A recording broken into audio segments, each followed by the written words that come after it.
And the recording has begun. Welcome to session 21.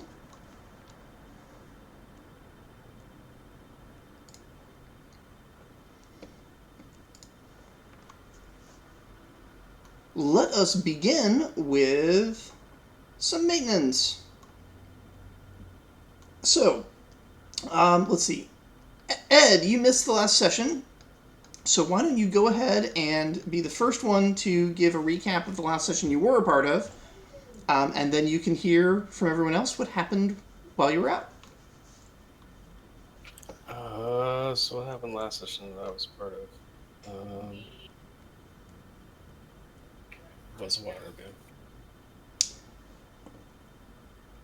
If I recall correctly, you guys went out investigating criminal activity?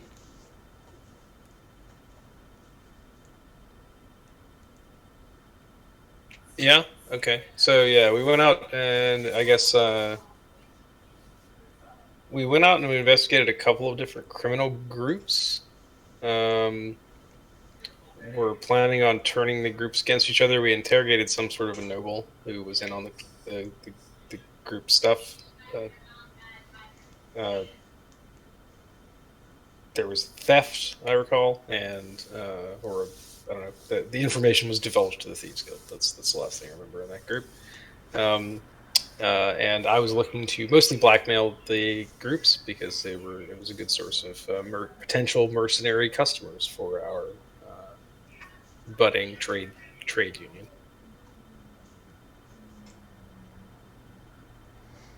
Right on. And you're quite right, that got sort of disrupted, but it was really just the noble that was disrupted in that respect. So the organizations themselves have not yet had their full comeuppance.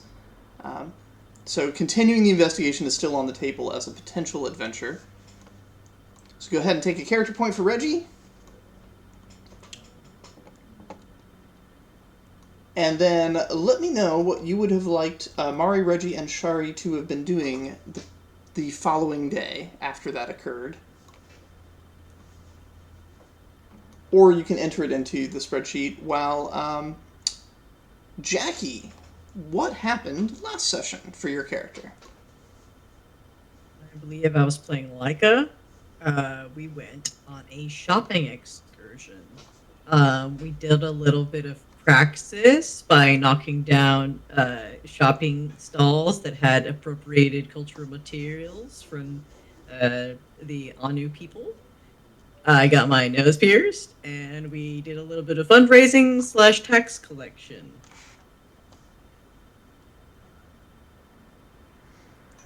All of that is true. There is one more thing, but I can let somebody else reveal that. I'm trying to remember, but my memory fails me. No worries. Take your character point. Kristen, what was Honore up to last session? All right, so we explored the city, and Henri was really interested in finding a lockpicking set.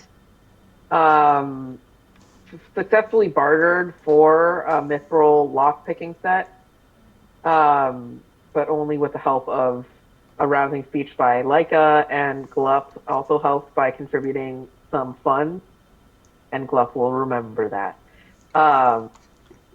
Henri also helped with finding weights for Araxi's gym, but was unfortunately useless in helping carry that back. And yeah, also helped with panhandling the wealthy passerby, so that we could get a little bit of extra money to replenish our funds after our shopping extravaganza. And I believe you received another gift from Glup as well. Oh yeah, I have a vial of poison, I think, unless I can't remember. Let me look at my inventory. I can't remember how things stacked up because I'm pretty sure I might have traded some of that for. Did you trade it? You traded it for the mithril lockpicks. Is that okay? Also, I did. I forgot. I had also purchased some vials, empty vials, which we filled with Glup poison. But then ultimately, because Glup helped out financially, Henri gave the rest of the empty vials to Glup. Alrighty. Andre gets a character point. Tice. Love had a pretty good day. He after the whole knocking everything into the sea because those were terrible people. Love went and acquired some lost change in the bottom of the lake of the dock because there was a cash register in there. Of course, he put the proper papers in there to give the certain amount of coins back to the guild.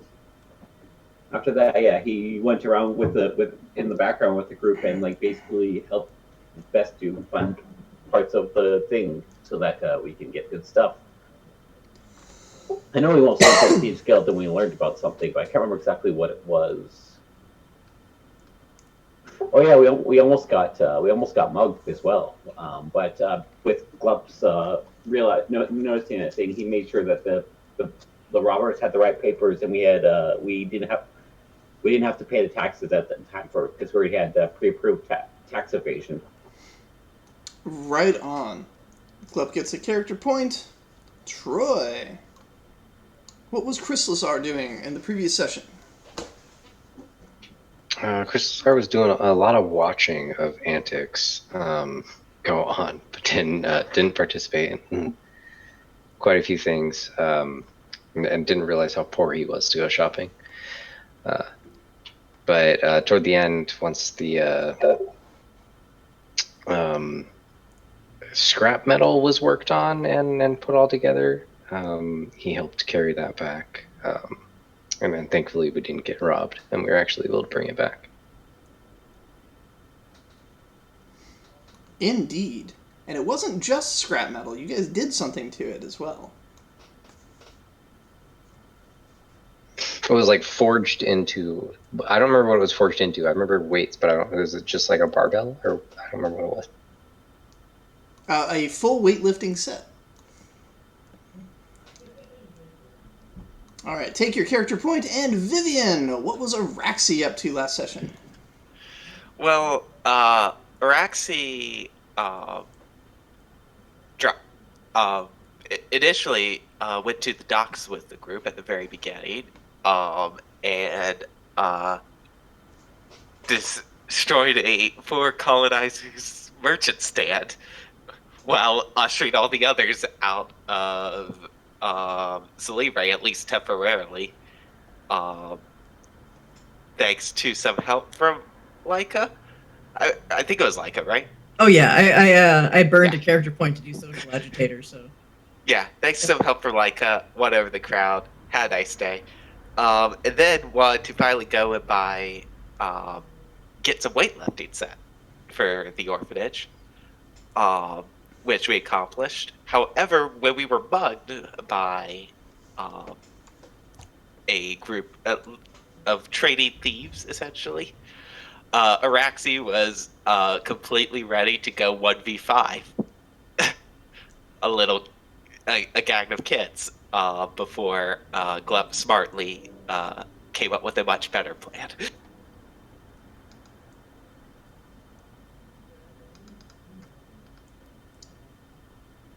Troy, how did you manage to damage the vertical lines in your column there? I don't even know what set of actions would have done that. I think something I have is doing something, and I should probably turn that off.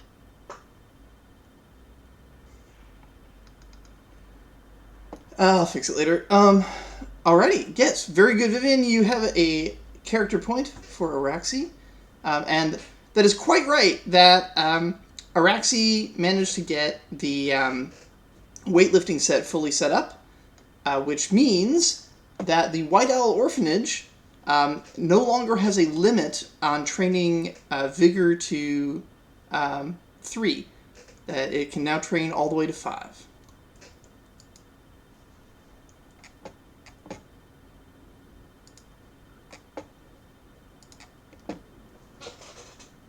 Sweetie pie.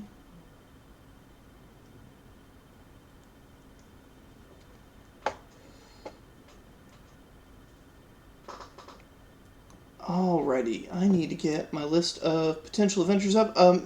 Ed, did you decide what you wanted? Ah, yes, Mari and Reggie. Mari went to school. Reggie went to Rights and Property School. Shari went fishing. Perfect.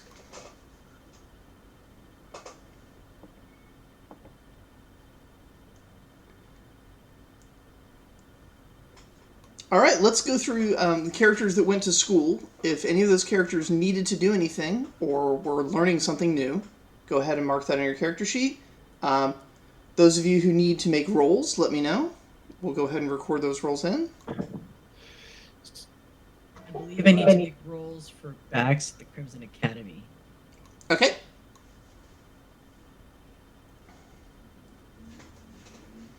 Give me 1 second here.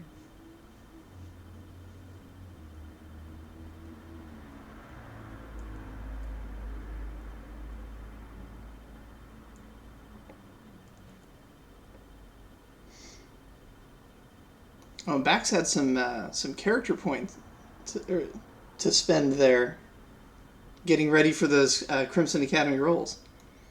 Yeah, I think I probably will do that. How many experience points does it convert to? 3. That's it? Every character point converts into 3 experience points.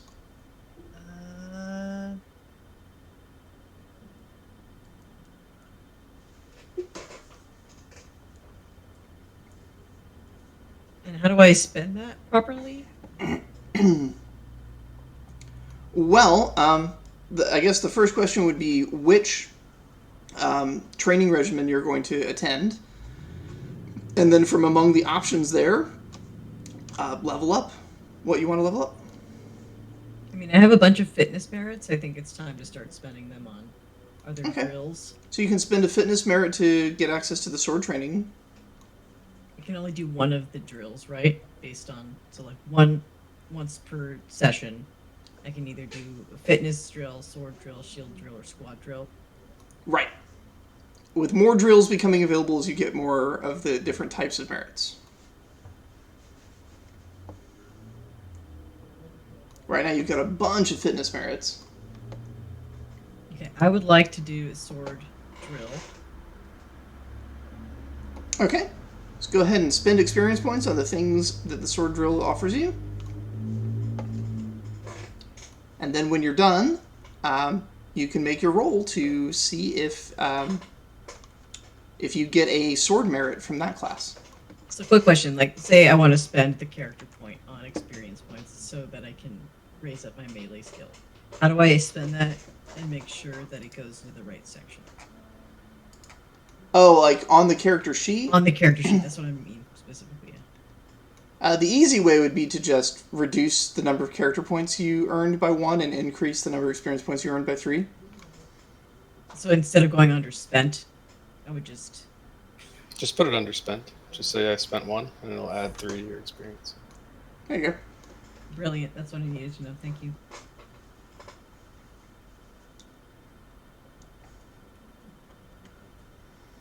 Excellent. Okay. It's vigor or agility plus melee.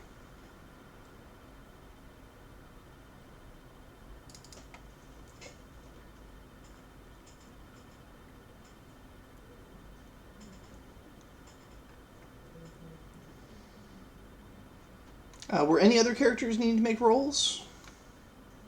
I would like Ness to learn shield. Okay. Is that a roll? Is that just a No. roll to cap? That is just attend a class in which shield is taught.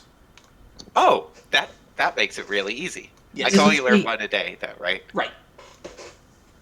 I'll have to get a refresher later on how to make sure I can qualify with all the prerequisites to like learn spells and shit for my other characters. That one's available to all. Yep.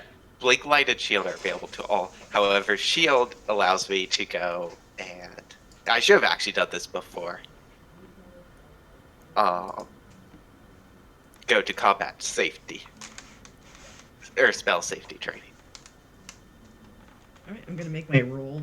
I don't think I get to justify necessarily my Gunther costume, but if I can, I will. Oh, but yeah. it's just... Gunther traditionally did wield a sword. The sword was empowered with light and fire. Oh, yes, I barely passed. All right. So that's one less fitness token, but you now have... Oops. You now have one sword.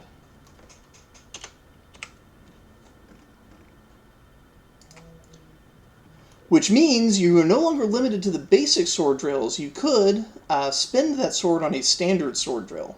Of course, passing the test in the standard sword drill is harder, but you will see that it has more talents available.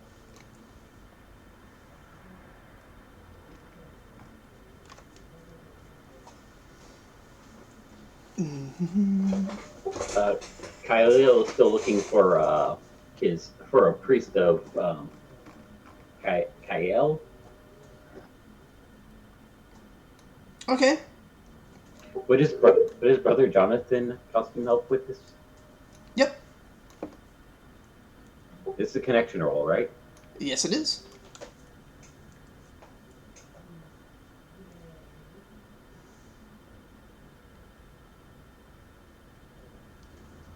Okay, you have found a basically it's like some kind of like wandering like beggar in the street. Turns out to not be a beggar. That's a lie. While they do accept donations, they're actually a healer of sorts.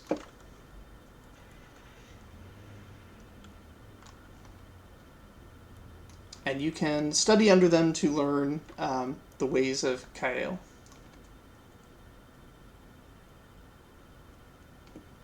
All right.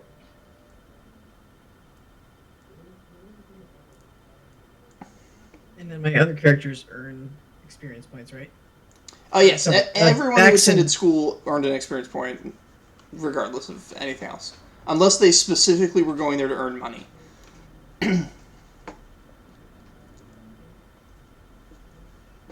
Does the Secret Animation Club earn experience?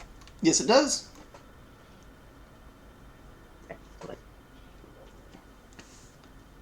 Yeah. In fact, it only earns experience because they do not have money to pay you in the event that you wanted to go there as a job.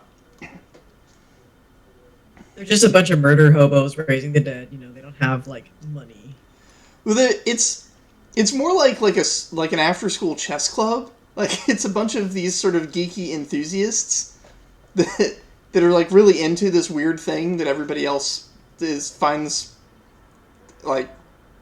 And I guess chess was the wrong example, but It's like the AV club in the 70s, you know, like it's Yeah. just not full of a bunch of cool kids, it's a bunch of weirdos, and they're like very specifically into their thing.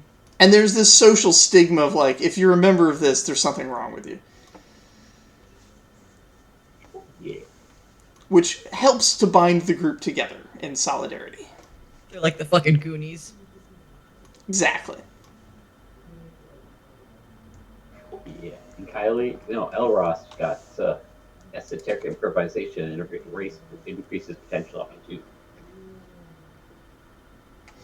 Alrighty. Any other roles? Anybody taking any other tests or classes?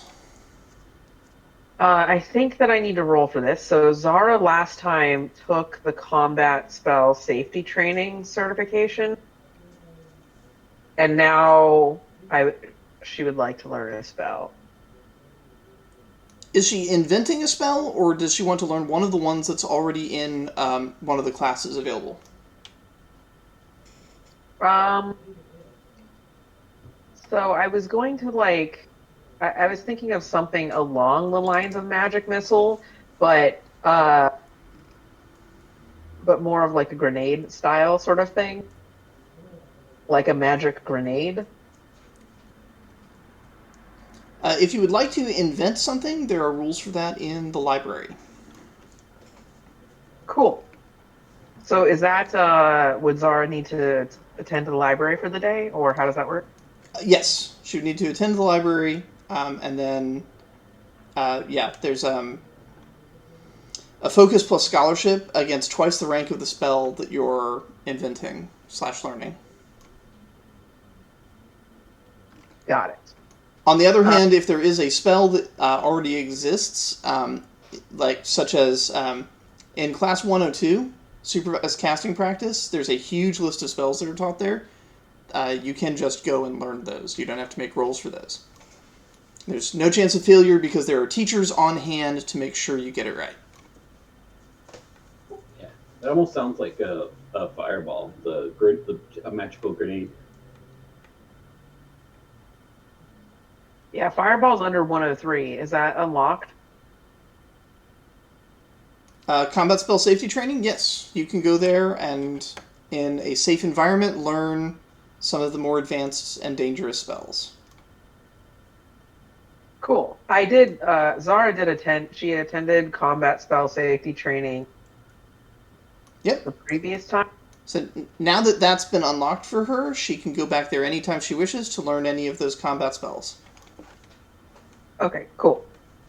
Now, I don't know that you'll be able to cast a fireball yet. It depends on your esoteric potential. That is a third circle spell. Not necessarily the easiest thing to cast, but devastating when you cast it. What determines the circle? Okay, so in the Talus Wiki there is a chart, which I understand has been rather improved upon for the next version of the wiki that will come out. But we basically have sort of a point system where we look at what the spell is doing to figure out how that would work.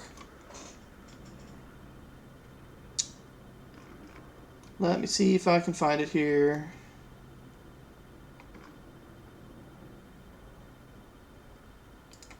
Yeah, and I was just trying to see like what determines whether or not Zara is powerful enough, or what I'd need to do to get her to that level. Spells and powers link leads nowhere. That one's blank.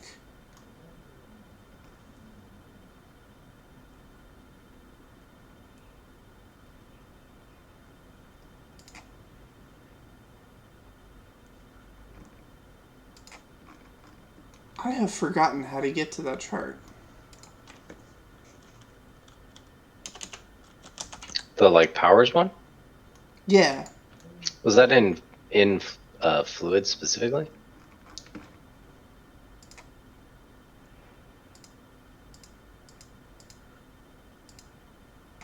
Okay. Or is I it did this? find it. It is a fluid droplet called powers.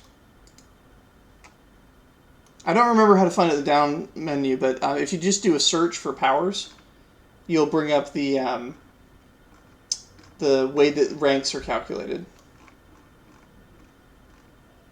Cool. Yeah, I found it. And one of the examples is classic fireball.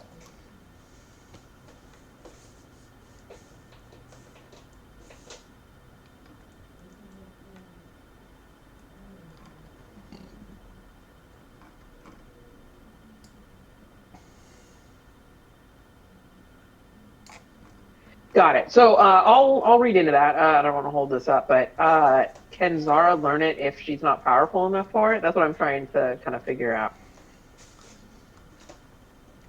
She can get it inscribed into one of her spell books if she's got enough like pages left in the book. But when it comes time to try and use it in the field, she might not be able to get enough dice to even have success be possible. But memorization may fix that for you. So there's I wouldn't say like you can't take it. There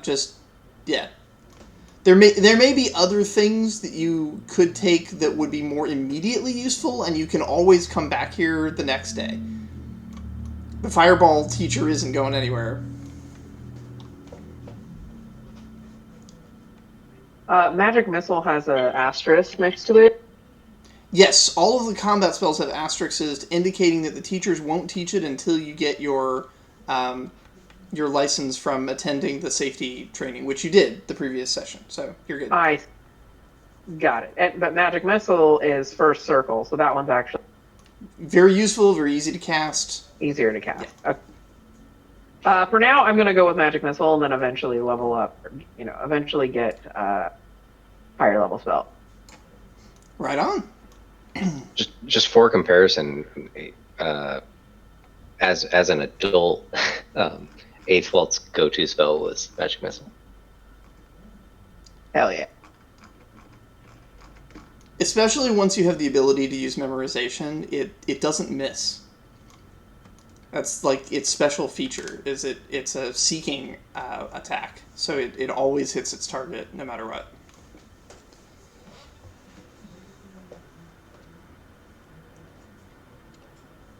Okay. Sorry. You said other business?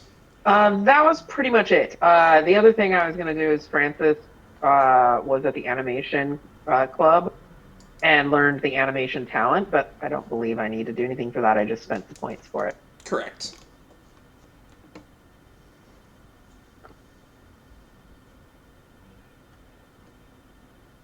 Okay.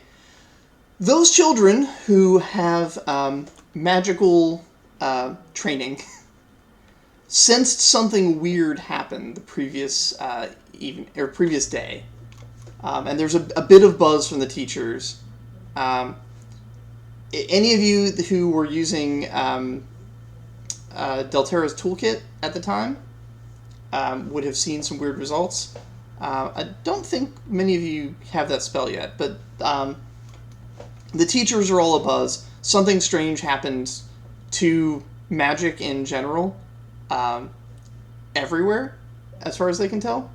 And so they're talking about it, but the conversation is very much above the heads of students. It's very theoretical stuff.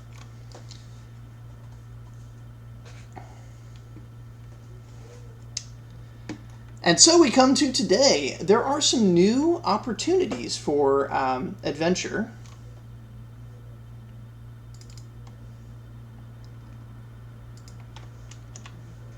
So we do still have Part 2 of investigating the criminal syndicates available to you.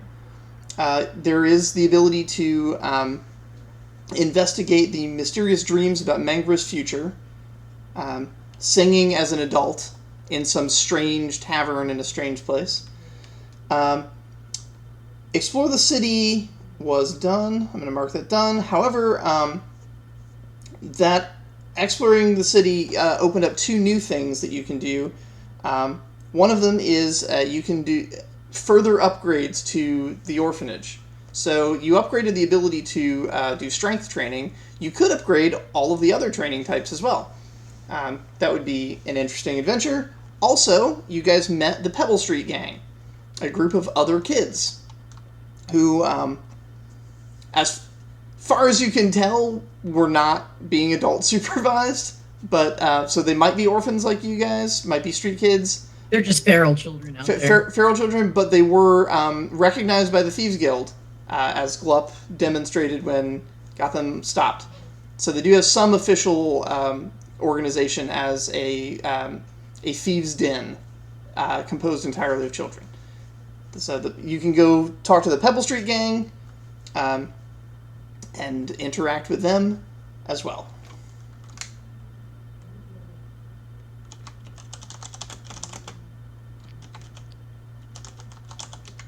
So, for me at least, Wapie is interested in exploring the Northern Forest because there might be druids, or it might be a path to finding more druids. However, I personally would prefer to play Araxi again. But if we go Northern Forest, I will bring Wapie along. I'm interested in taking Leica out and developing that character a little bit more because they're probably my least loved on character in terms of experience points.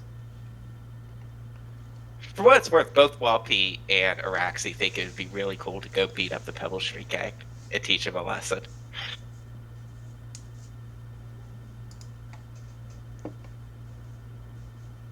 And probably both would actually go for that.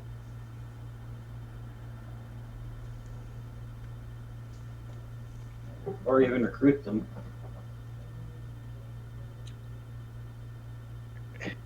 Recruit them to be orphans? I don't think that's what that's called. Yeah, let's kill their parents, and then they'll be orphans just like us. And that's called recruitment. Yeah. If I was going to put forward a vote, I'm going to say Mangra, because we in the previous phase of this game definitely ignored Mangra a lot, and she was very sad about that by the time we got around to her quest. So I'd like to kind of cut that off and just make sure we attend to her. She's a little baby. She needs her big brothers and sisters and siblings to help her. Actually, she's the same age as Raska. It's Bibbin that's the baby. I mean, relative to Laika, baby. Relative to all the rest of you, yeah. Mangra and Raska are only 5 years old. Bibbin's 2 years old.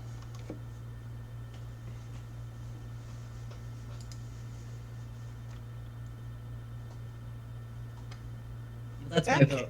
But if we do want to go towards the druid path, I'll bring Laika no matter what path we go down. But I actually think Nest would be interested in Mangra's future. oh right, don't you have like premonition or Yeah. I have one. Yeah. Yeah, 2 of us have future sight, and we only did Nest's future sight. Yeah, Zara would be down for that.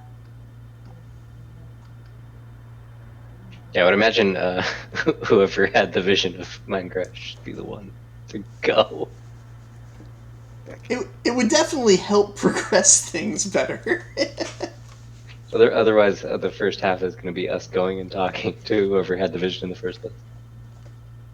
First half of the adventure is all of you, like, hanging outside the window of one of the schoolrooms at the university. throwing tiny Hey, pebbles Zara! at the window. Hey, Hey! Mm. Hitting your own character with a pebble. what was that thing that you saw in a dream? Like. Ed, Troy, did you have any preferences, either of you? Not any specific preferences. I think Mari, if we go do druid stuff, Mari would be interested. If we're going to beat up or recruit a rival gang, Reggie would be interested, or maybe Sherry. But yeah, I'm along for the ride. Yeah, definitely something between like Pebble Gang or like going into the forest. Mari's had nothing but bad experiences going into the forest. She just keeps going back, so. I feel like Mari doesn't get turned away by going to the forest. Or, like, bad experiences, rather. Sorry. Yeah, I Or was just like, look, we want to go on an adventure. We're on an adventure day. You're like, yeah, I'm going too. By the way, it's the forest. Fuck. Mari's okay. She casts fear and saved everybody, so she's alright.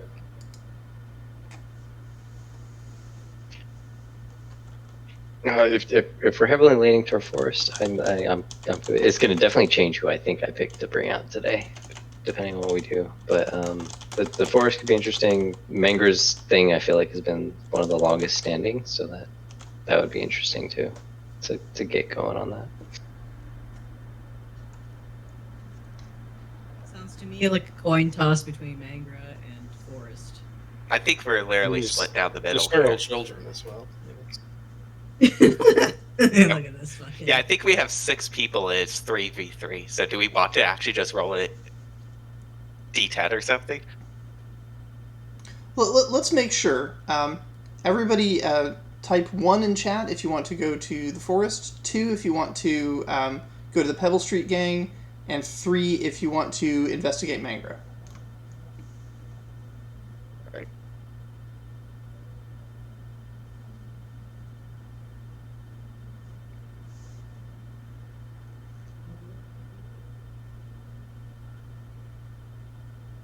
It's like the threes have it. Yep, 3s have it. Democracy. There we How go. dare you? Alright. And because the 5th vote turned it, the 6th vote doesn't matter. Democracy! You can always take Mangra into the forest. No one said it was perfect. And yeah, while it is about Mangra, Mangra's probably doesn't know much about it because it's something in her future that she hasn't experienced yet. But Zara definitely knows something about it, so that would probably be a good pick to go along. Who else will be going? Bill Ross. Definitely Brain Nest for this one. Did Zara and Nest have this vision? This is Zara's vision. Nest had the vision about Trollfriend. Ah, okay. So Zara, just to refresh, Zara's vision was a vision of Mangra singing at an inn, but this was Mangra as an adult, not as a child. She was singing in an inn that was decorated with, in a style you don't recognize. And outside the window, it appeared to be sunset, but looking at the clock, that was not the right time for sunset. It should have been midnight. The sky should have been dark. But there was a bright red glow on the horizon like a sunset. Would that be that red moon? No, that I already. wonder what the name of the red moon is. I think there was a red moon. Somnus. Which already fell, right? Fell to the ground, yep.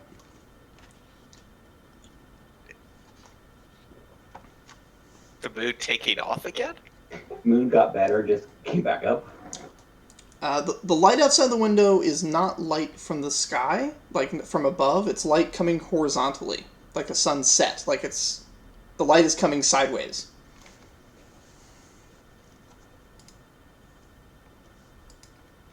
So we're going into the forest then.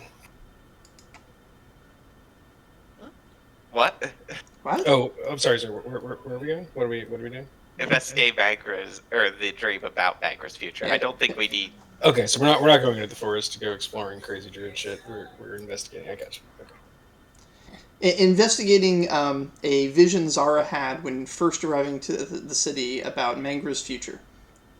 Gotcha. I wasn't clear as to whether that vision involved us going into the forest and doing nonsensical things or not. But that's fair. I mean, I'm not ruling that out.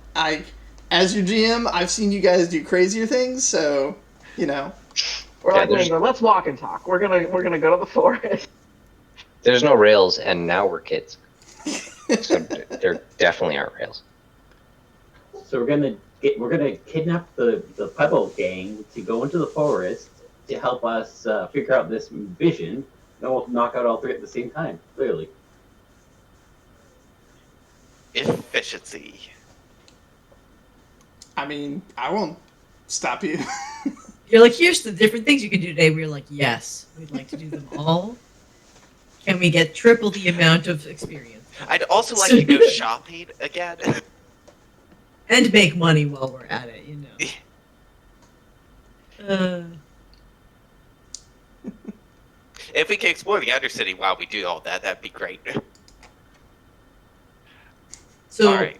do we just talk to Zara then, and then talk to Mangra? Like, how do we open this up? I think first It's we should our- decide who's going to be doing this, because everybody else kind of needs to go to school. But then, yeah, I don't know what you could talk before everyone heads out to school and figure out what your plan of action is to try and figure out what's going on.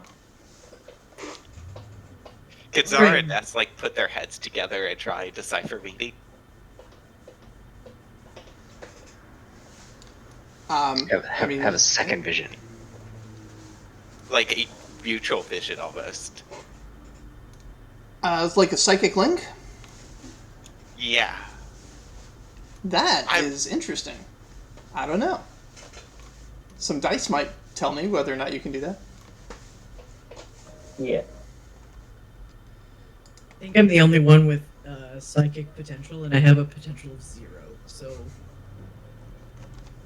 Well, we both should have 1 point. We don't have a way to trade it yet, is the thing.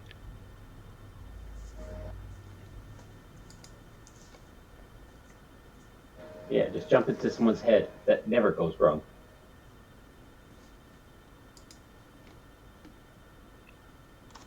I mean, it's worth a shot.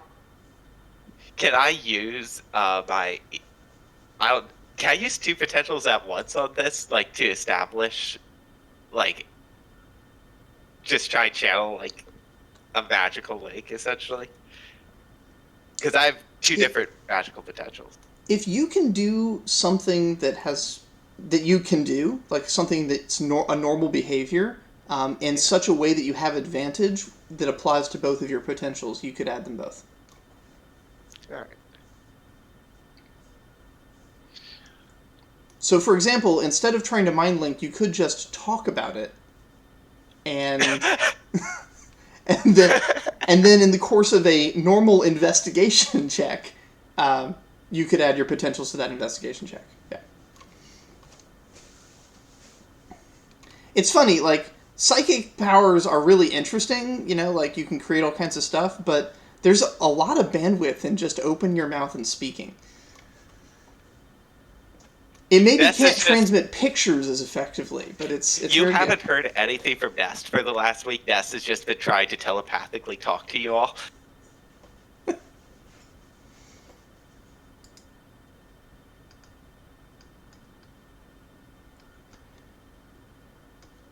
right. So I suppose it probably makes sense that Zara reveals the vision, at least to Nest, but maybe to others if we've all the gang that has decided to ditch school today. Let's say we're all doing our morning chores, like tidying up the kitchen area, the communal kitchen area, and tidying up the dining area, and we're all chit-chatting about what we're going to do.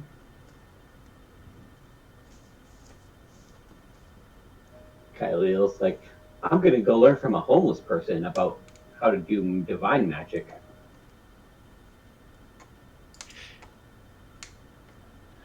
While Pete and Araxi aren't doing chores, but are just pumping weights in the corner.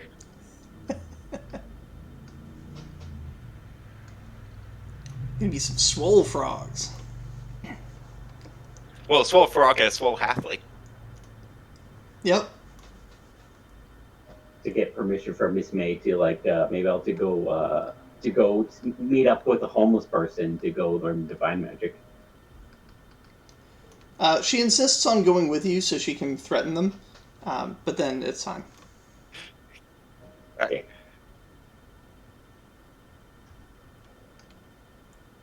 Is Mangrove with us here somewhere? Yes.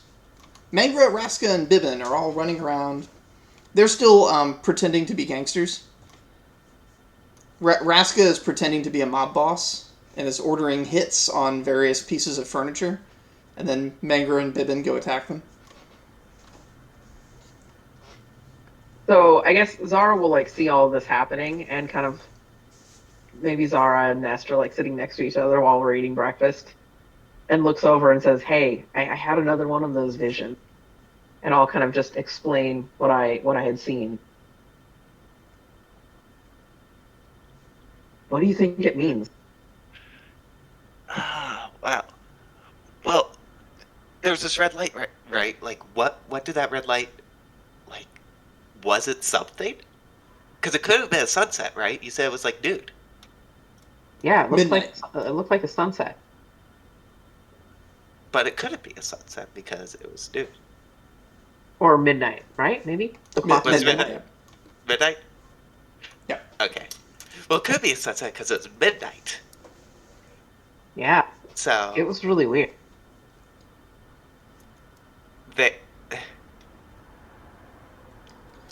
Ness pulls out a little journal, just lists off all the red light sources that they could think of. So, sunset, but that can't be it. The moon, but that can't be it either. It's already... Unless... No. And unfortunately, those are the old... Fire? Could it be fire? Maybe it's fire. Maybe it's a really big fire. You said you didn't recognize the bar, but do you know what, area it was? Do I have any other details I could share about the scenery? Yeah. Yes. So the vision itself was pretty vivid, although it has been a while since it happened. So some of your memory may have faded on it, but you do remember that the layout was pretty much what you'd expect out of a normal inn, right? Stairs going up to rooms above, a bar, a kitchen, table set up, a nice little stage for the performers. And what was weird about it was all the decorations. They were not of a style you're familiar with. There were tapestries on the walls that depicted things that you don't recognize. Even the language was written in shapes that are not familiar to you. Could I try and draw up some of the shapes? Yeah, go ahead and make an artistry plus focus. Or Can artistry plus perception, actually, I think would be better for remembering, right? I do a leadership role to help? You can do a leadership roll to give pips.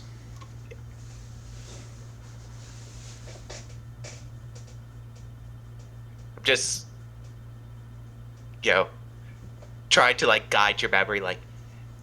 No, that's not what you described. That's something different. I am definitely not artistic, so we'll see You how have this goes. 3 pips. So just perception then. Yep.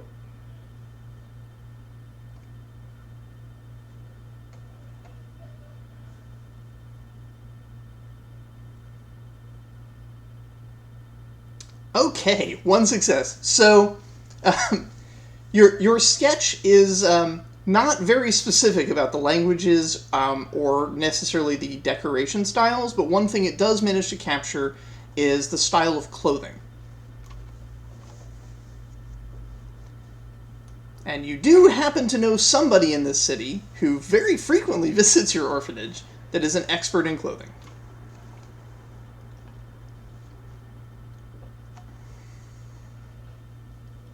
The costume maker. Cuddle. Yup, Miss Maybell's main squeeze.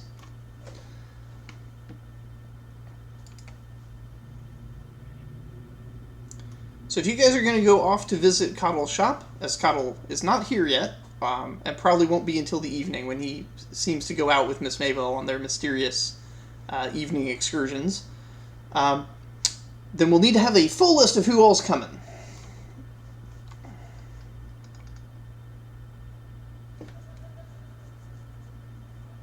Yeah, I assume Zara and Nest were sitting at a table with multiple other people who overheard this and maybe perk up at the thought of adventure. Yep, Elros is going. I believe I already filled out my activity log, but to clarify, Leica is going. Amongst other options too, for you might try, since you're having some trouble drawing, you might try seeking out experts at getting into people's heads to see if you can find somebody that can help you relive the memory a little more vividly or convert it into an illusion for other people to experience. So that, yeah, the university might be of help in this regard as well. Yeah. I'm surprised there's no Thieves Guild that is an expert in this. You think that the Thieves Guild has a whole what's that field of study, criminology department? Kind of. Theirs is more teaching you how to do it than how to find out, but yeah. A department that studies people for their proclivity to be proficient at crime. I believe they call that human resources.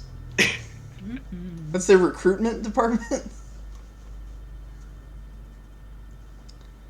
I will say that if you are going that route, having someone along that has, even if you don't actually have any points in it yet, that at least has the potential to learn psychic stuff, might not necessarily be a bad choice. It would be very specific, that role, so there's probably more to this adventure than just that. But, yeah. If you're metagaming a little bit, that's not a bad way to get that going. I feel like Ness and Zara would have had conversations about finding somebody who was psychic.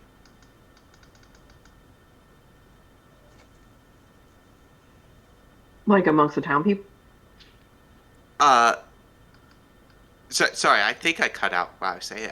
Say we probably had conversations about finding somebody psychically talented. Like either at the university, I don't know. Does Zara go to the university as well? SAU, yes. Yeah.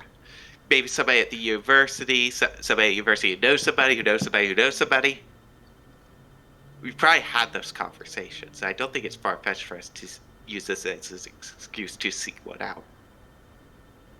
Or we could go and try and find one if we don't already know. Yeah. What type of magic is divination magic? Is it still arcane magic or is it psychic? There is an entire school dedicated to divination. I meant divine, like in god magic, Oh no, so divine magic is different. Divination is being able to see something at a distance or predict the future. Divine magic is magic coming from a extraplanar power, a god or demon of some sort.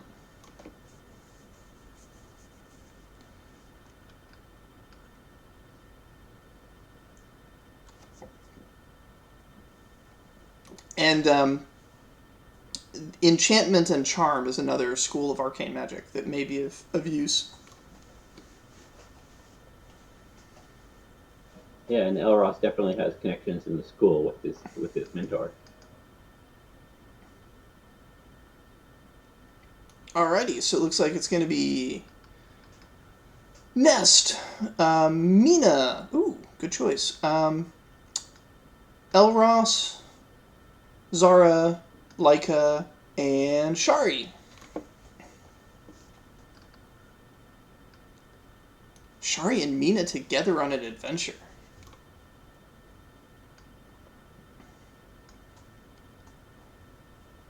Yeah, and I just want to double check. It was remove 3 taxes after every adventure, right?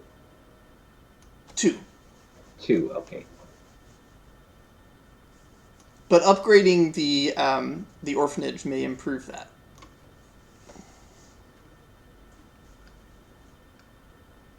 And if you rest, it improves it further. Instead of going to school. So, if you're particularly injured, you could rest instead of going to school to get more back. Alrighty. So, is the plan then to go directly to Coddle's tailor shop? Or did you want to go to the university and try and get more details out of your memory?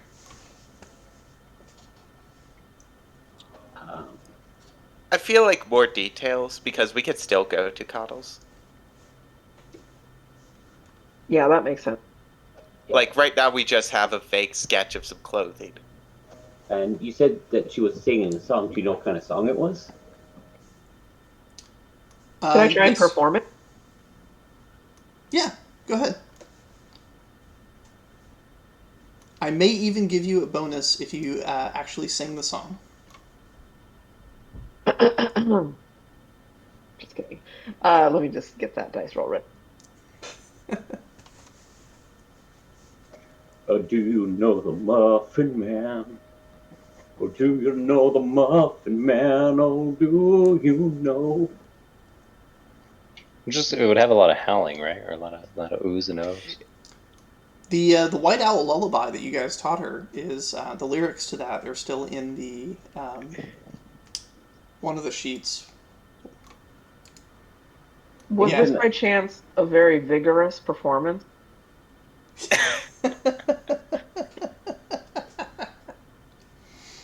If you're going for precision, it would be focus. Okay, cool.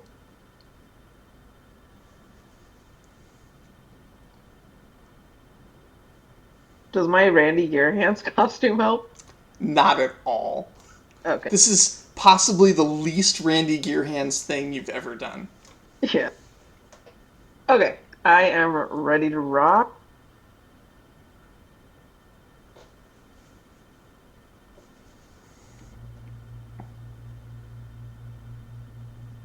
Okay, so you give a quite passable rendition of the White Owl Lullaby. You managed to not sound insulting to Mangra when recreating it.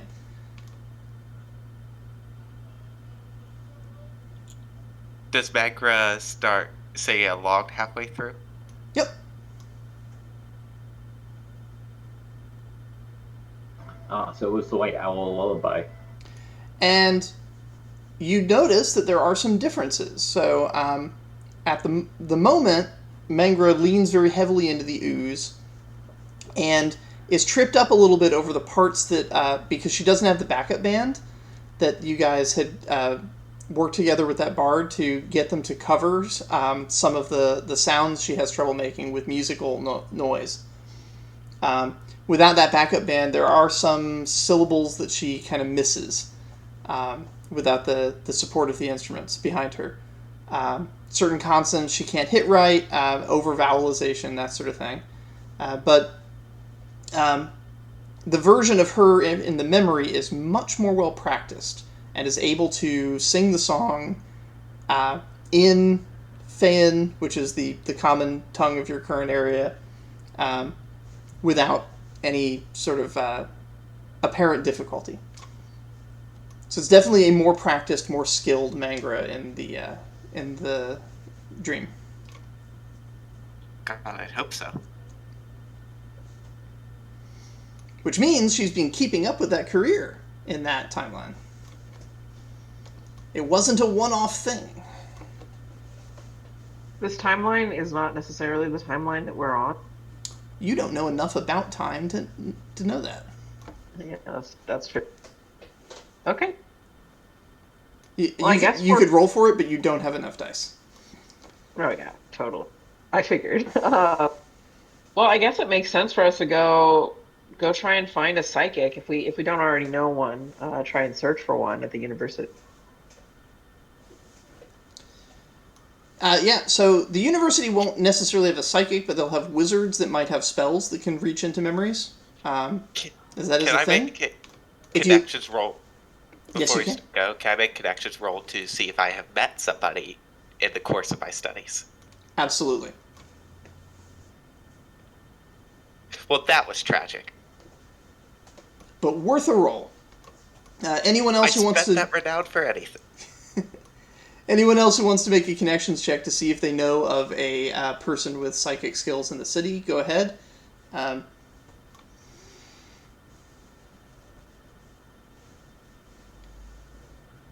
And this looks like so far the answer is no. Yeah. But once we get to the school, I'm going to use my Cameron connection. For getting in? We once found an old powerful necromancer. What else can he find?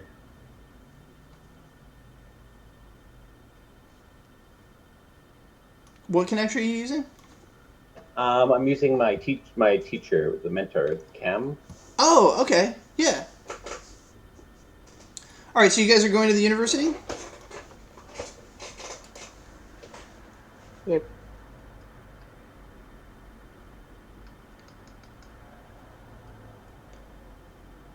I believe Shari and Mina are the only ones who will have a little bit of difficulty getting in. The rest of you are going to need to vouch for them. Because they do not currently have SAU authorization. Yeah, ditching school so you can go to school. Absolutely. I know that the logical thing is to just vouch for them and say that we're responsible for them. However, I really want to do the two kids in a trench coat thing.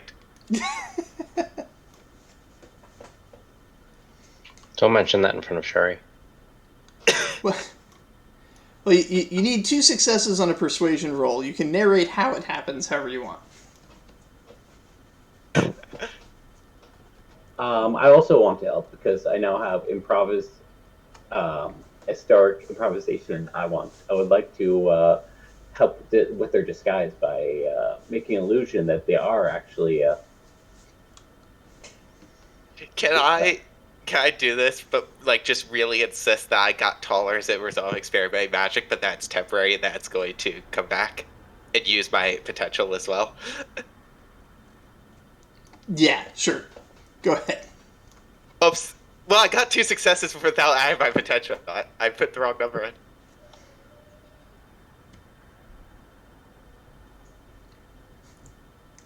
All right. Two kids in a trench coat wrapped in an illusion walk by, tip their hat, and the teacher shrugs and says, well, if they can cast an illusion, I guess they might as well be here.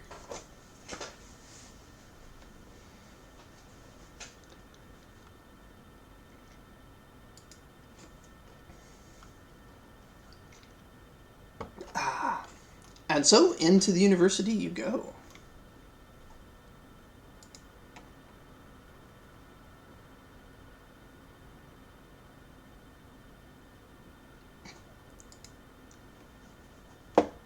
Good reference there. All right. You were looking for Cam? Yeah. All right. What would you like to ask Cam? Cam is available to you. So I was wondering if he knows of any good psychic, or if not psychic, someone that's able to retrieve memories from someone, because we have a vision that we're trying to get back.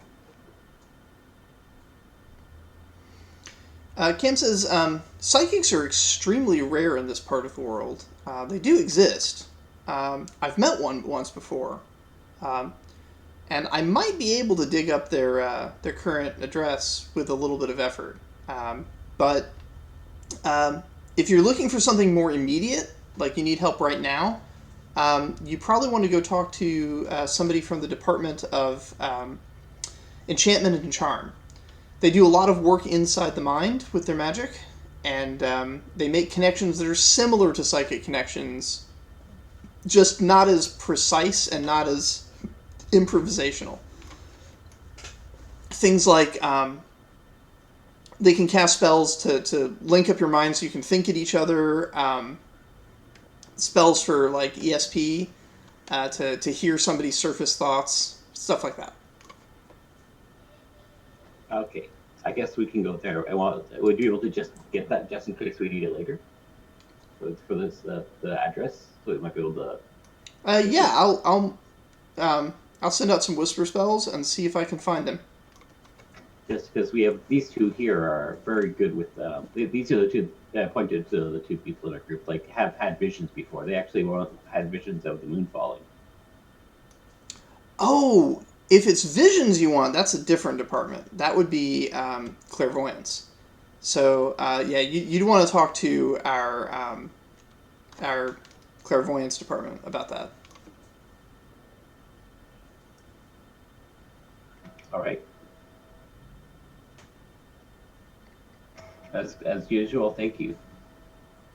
You're welcome. Good to see you. Keep up with your studies. I hear you're doing well.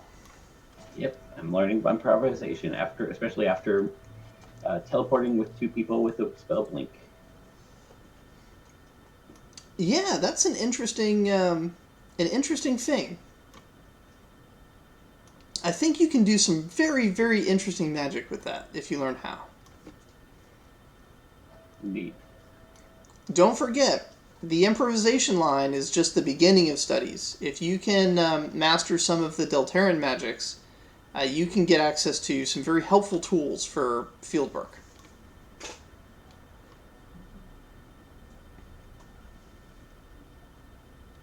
Stabilized Meta Aether is a very, very useful spell.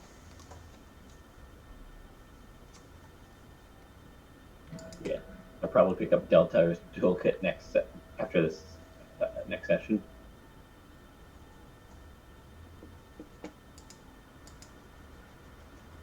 Great. I guess it's time to go see the clairvoyance people. Alrighty.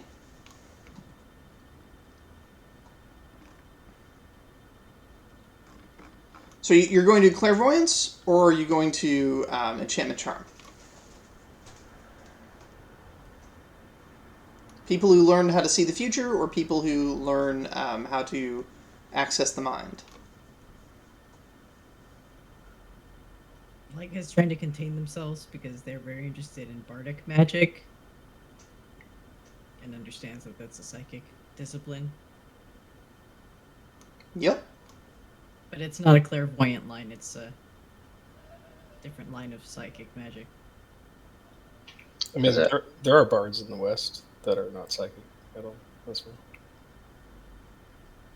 As far as like my character sheet and the magic system and stuff, from what I understand, though, I need to have psychic potential and so on and so forth. Because you're specifically trying to be a Phaethon style bard, right? Right. That's what I mean. When I say bard, I assume I mean Phaethonok bard for this character, but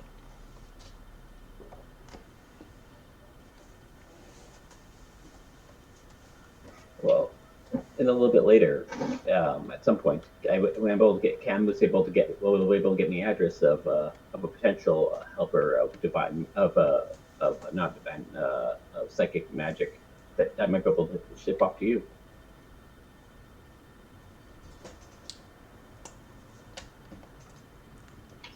As a non-magic user, these sound exactly the same to me. But I'm assuming that the vision one should be the one we do. Yeah, and if we don't get the information we want from the visioners, we can always just go to the other group.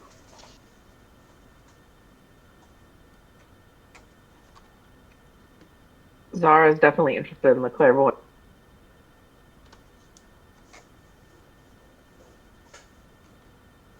All right. Does the party want to split and go to different places? You're just here in the university, so it's basically just walking down different hallways and then meeting back up. Yeah, I think that's very reasonable, Loss. The only problem is we only have one Zara with their mind. All right.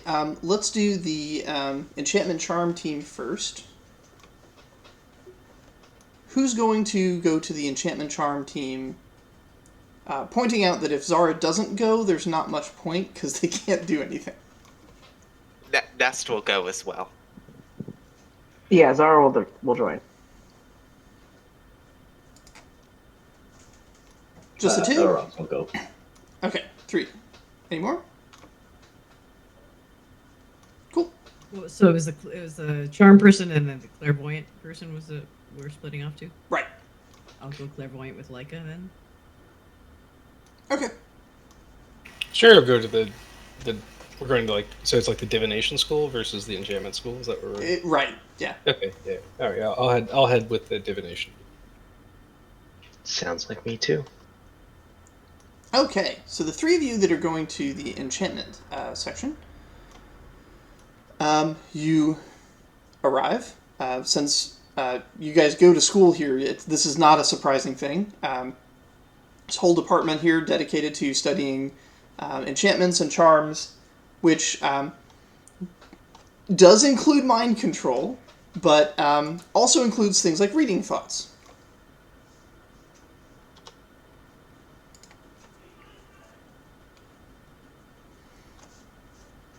There's a variety of teachers here you can approach. There is also the sort of the dean of this department is here. And they're... Oh. Okay, that was weird. Computer just brought up a help page for no reason. There's the dean of the department, although they do appear quite distracted by something at the moment. Maybe your computer is just needing some support right now. Yeah. It was asking for help, is what it was. Some emotional support.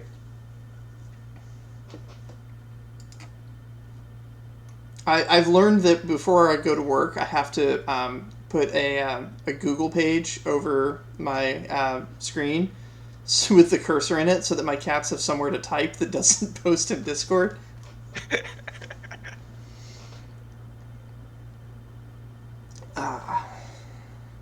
So, I guess oblivious to the dean being busy, Zara will kind of go up and say, "Hey, I'm looking for someone to help me with one of my thoughts." Nest is going to try feebly pull you back, having very much noticed that the dean seems bit. But the dean looks up and he's, Zara, Nest. And wait, Elros. Elros, yes. Zara, Nest, Elros. thank you. Thank you for visiting. How can I help? He's sort of straightening himself up and organizing himself. This is one of the deans that, despite there being a huge population, always seems to know all the students' names. You suspect magic. So Zara's kind of just gonna like rapid fire, just be like, "Hey, I have this like vision. I kind of can see into the future, I think, and I'm really trying to, understand exactly what it was. And I was hoping you could help."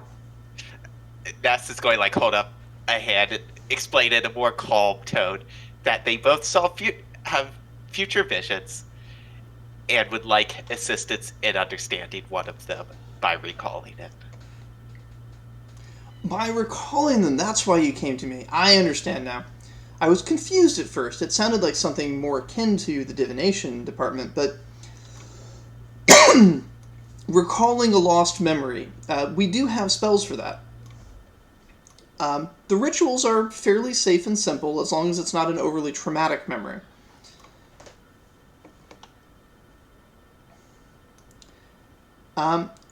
When I cast this spell, I'm going to put you back into the memory. Would you like your friends to come with you to support you and help you through it?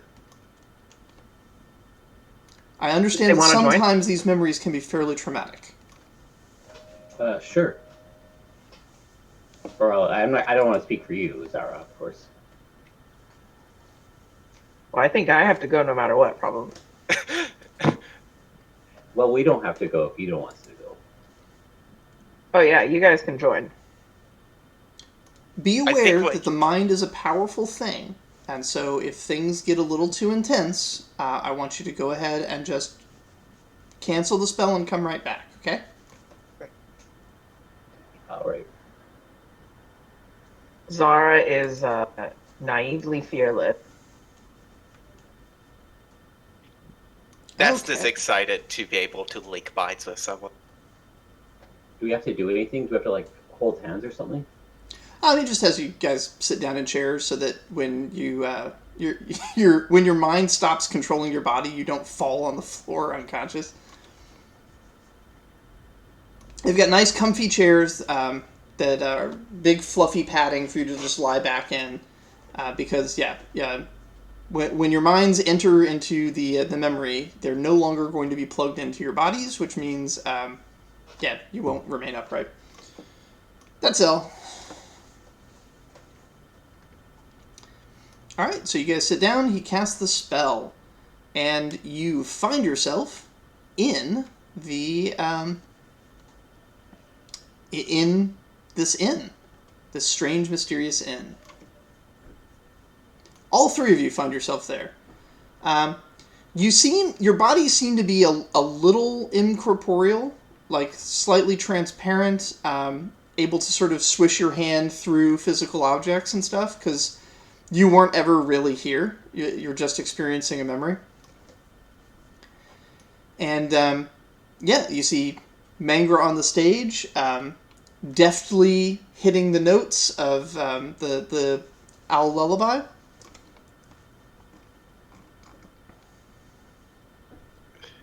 I want to study the audience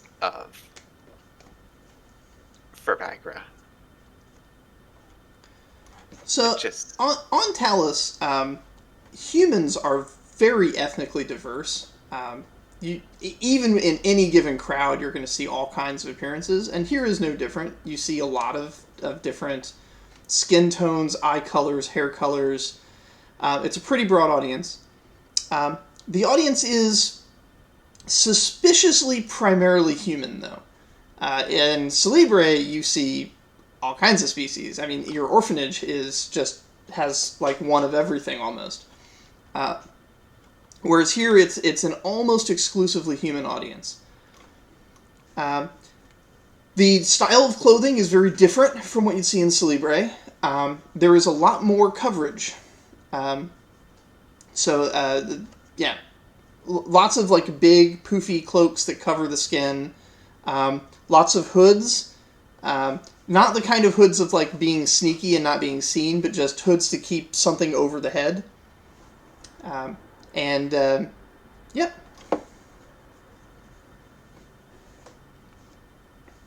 Like the kind of hoods that'll have like little like ropes to tie them down so that the wind can't blow them off. That kind of stuff. Huh.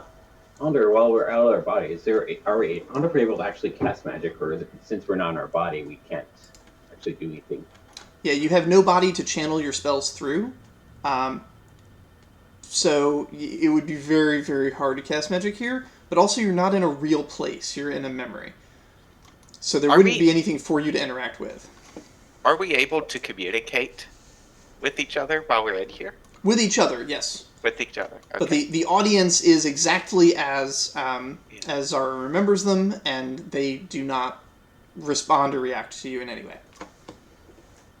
Yeah, there's more to see if we could like figure out, maybe just put whatever language is here into a more of a common tongue for us. You can study the menus to see what the shapes in their language look like. Because there are menus at the bar. And also a lot of the like pictures and tapestries around the walls have either plaques or writing directly on them. I guess I'll study like the plaques and stuff in the menu to see if like maybe I can reckon that, see if there's anyone that's noticeable, like heroes or anything. What languages does your character know? I'm pretty sure Elvish and the main language. Yeah, okay. You do not recognize this, but you are able to study the symbols enough that you could probably recreate some of them when you get back out. There will be rolls for that, of course. Has the dean access to it, or was he just like cast a spell and walked away? He cast the spell and is keeping an eye on you to make sure you don't get hurt. But he's not in the spell with you. He's out in the hallway or the classroom. I mean. Just curious exactly what the boundaries are. You said there was like a red something in the outside or wherever. Yeah, looking out the window, you can't actually see the sun. You just see the light. There's light coming from somewhere to the right out of your field of view, which is shining it's like a red-orange glow like you would see at sunset horizontally across the outdoor scene. Looking out the window, most of what you see is rubble. It's like a ruined city. There's just destruction everywhere. It's almost like this is the only building still standing. Is there greenery or anything? None. Does anything So happen? it's fresh. Is the walls like do I pass through the walls, or can I just step outside the walls? Yeah, you're actually incorporeal, so you can step right through the wall if you want to. Do you want to go ahead and do that? Yeah, I want to step outside the inn. Okay, cool. We're going to now cut over to the group that's going to the divination school.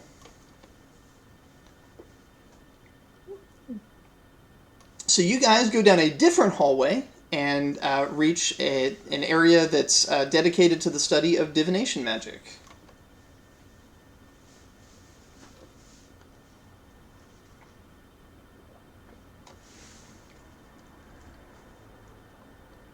Refresh my memory again. What we hope to learn from this people. So in this case, right, the clairvoyance is helping facilitate Zara. No, that's an enchanter that's helping facilitate Zara to access her own memories. Sorry. The divination school studies clairvoyance and the ability to look at the future. So they may have some better understanding of what Zara's abilities are and what those abilities are doing. As opposed to, so where Zara is right now is basically looking at her memory of the vision. These people might understand what the vision powers are and are doing and how they function. I will introduce myself as one of the students here at the university. The teachers recognize you, and the dean is in their office if you need to go to a high authority. But the teachers are there. They much like the enchantment charm, these teachers do rely heavily on divination to keep track of students. So they, quick little clairvoyance things to check the records, like shake your name and be like, yes, there you are. I see you in the records, even though they're not actually looking at a book. Hi, yeah, I have a friend that has been experiencing some premonitions, Oh, and that is excellent. They seem very excited. I guess wanting to know a little bit more about the nature of premonitions, what triggers them, and what we can do to determine their accuracy, I guess. Premonitions do not seem to occur naturally very often. That's an extremely rare thing. Um, and I'm not really sure why. Some studies have been done about how often it should happen, and it seems to happen less often than it should, which is interesting and a little frightening. There may be some inherent risks to it. Um, for example, when you're looking at something, very often the thing you're looking at can look back at you. So there's sort of a two-way risk that can occur with that. And a lot of our magic is built around sort of trying to keep things one way. Now, much of divination is about looking at now. It's like remote viewing, remote listening, that sort of thing. But you can use it to try and look at the future or possible futures, probabilities. Unfortunately, no one has yet proved whether our universe is probabilistic or deterministic. So we're not sure if we're looking at the chance that something will occur, or if we're looking at an actual occurrence in one of an infinite number of possible multiverse futures. Gotcha. I have an additional question. In this case, the premonition that was experienced takes place in the far future. Not so far that it's like, hundreds of years, but we're talking about, maybe potentially several decades or even a decade in the future. How, what, who? Just general questions about how that works in the case of, since you guys are focusing primarily on the present more likely, how does the accuracy get affected when it's projecting much further into the future, like several years, for example? It's hard to tell when it's a wild talent. See, when we cast spells, we're casting them scientifically. We have an objective in mind. We are tailoring our spell to specifically accomplish a task. A wild talent looking at the future may not have any specific task in mind, but from what we've seen, they do seem to make stronger connections than we do. To the point where sometimes things in that future can push into the past and physically change it. Which student did you say it was? Is it a student here, or is it somebody out in the general population? Is Zara a student? She is a student, right? Yes. It would be Zara. Okay. Is Zara here? Are they available? Yeah, they're currently at the enchantment department to investigate this vision a little further. Oh, okay. Just a moment then. Let me take a quick look at their future. And she does some magic, casts some spells, and she goes, "Oh no, we need to get over there right away," and just starts running down the hall. Smash cut. Let's boogie. Alrighty. Tice, in the moment before you're pulled out of the spell, you see what looks like it's like a sunken globe in the ground. It's far enough away that it's like looking at a mountain in the distance. It's huge, gigantic in scope, but it's just like this. It's like somebody left a bowl turned upside down, and the bowl is made of magma. And the magma is burning, and the heat from it is singeing the air. And then the spell is disrupted, and the three of you come out. And a panicked teacher from the divination school rushes in with a bucket of water and tosses it over you. And you notice that while you were in the trance, you had caught fire.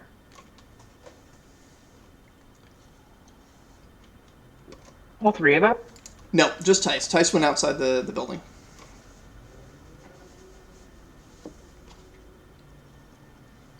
All three of us got booted, though, right? All three of you got booted, yes.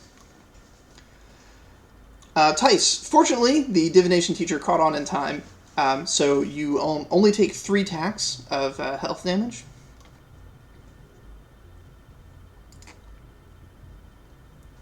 If you can narrate some way to mitigate that, I'll allow it, but this is something that you wouldn't have really had any opportunity to avoid, notice, or resist. It's the pure burning fire of the fallen moon. I'm also assuming as well that because he was in a dissociative state, there's no way to meaningfully fight against that. Your physical body wasn't involved in this transaction. It's just received the damage that was projected through it from the vision. Okay, yeah, I just taken 3 damage to my health. I'm pretty injured. I'm at 1 out of 4. Sherry shakes her head and says, I don't want to get involved with this magic stuff. People lighting on fire, it's not a thing. Not a thing for me. Yeah, you don't have magic to light people on fire. When Ness sees that you're okay, Ness just turns and says, "Can we do it again? I don't think we got everything." The teacher says, absolutely not. I'm just gonna. I didn't even think that was possible. That is, there's safety measures in place. That shouldn't have been possible. I'm really sorry. We're going to get you to some medical treatment right away. I saw a giant glowing fiery rock, and then I caught fire. Could I see from pretty much just watching Kyleo, I think it is, do that? Elros. Okay. Just watching Elros. That was the moon. Saw this. It's a pretty good assumption, yeah. Yeah. Well, you walked onto Somnus, I think. Into Somnus, I think might be a better description. More like into the range of the heat waves burning off of Somnus is really like the energy being emitted by this moon. Yeah, and is so intense that you don't even need to get close to get fucked up. And for some reason, the tavern is protected from it. They've got some really good AC. So many questions I have to ask about how this is happening and how this is happening in the future when it already happened in the past.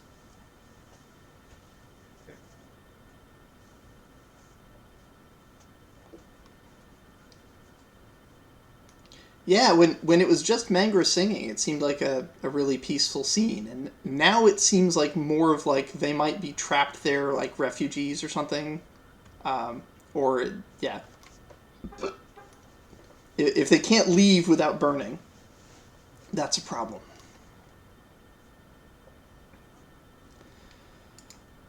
Alrighty. Maybe her song is what's helping keeping the building protected.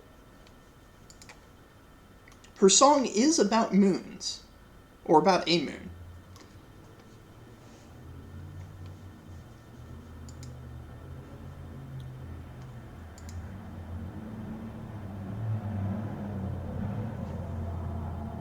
I saw your light go green, but I didn't hear anything. I feel like I'm slowly putting things together here right now. I'm trying to think of how it goes into Nest's head now. So, I'm going to go do you think that this was not actually about Magra, but Magra's parents? And the impact what they're doing over there? Because they were headed over there, right? Yep. Well before, the founding of the orphanage. They had, Is this an... Yeah. A year before the orphanage was even founded, they'd gone off and joined the Crimson Guard. Is this not about Magra at all, but is it about maybe her song from the Harvest Festival? Maybe it's her parents? There are two organizations, we should say, that would know a great deal about the parents of the Burtails. One of them would be Miss Mabel, and the other one would be the Crimson Guard.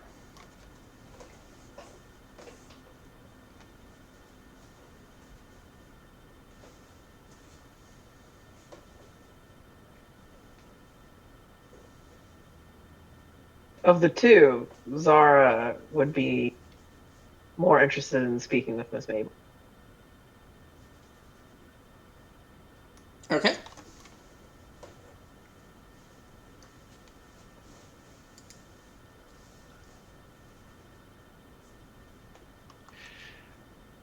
I mean, Nest, I think, would want to talk to the Crimson Guard. Nest's parents are former Crimson Guard.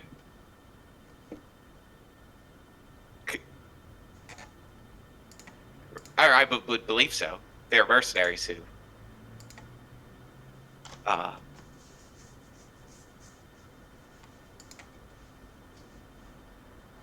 We can do either one first. You're basically done here. Tice, the teachers do eventually get a potion to you.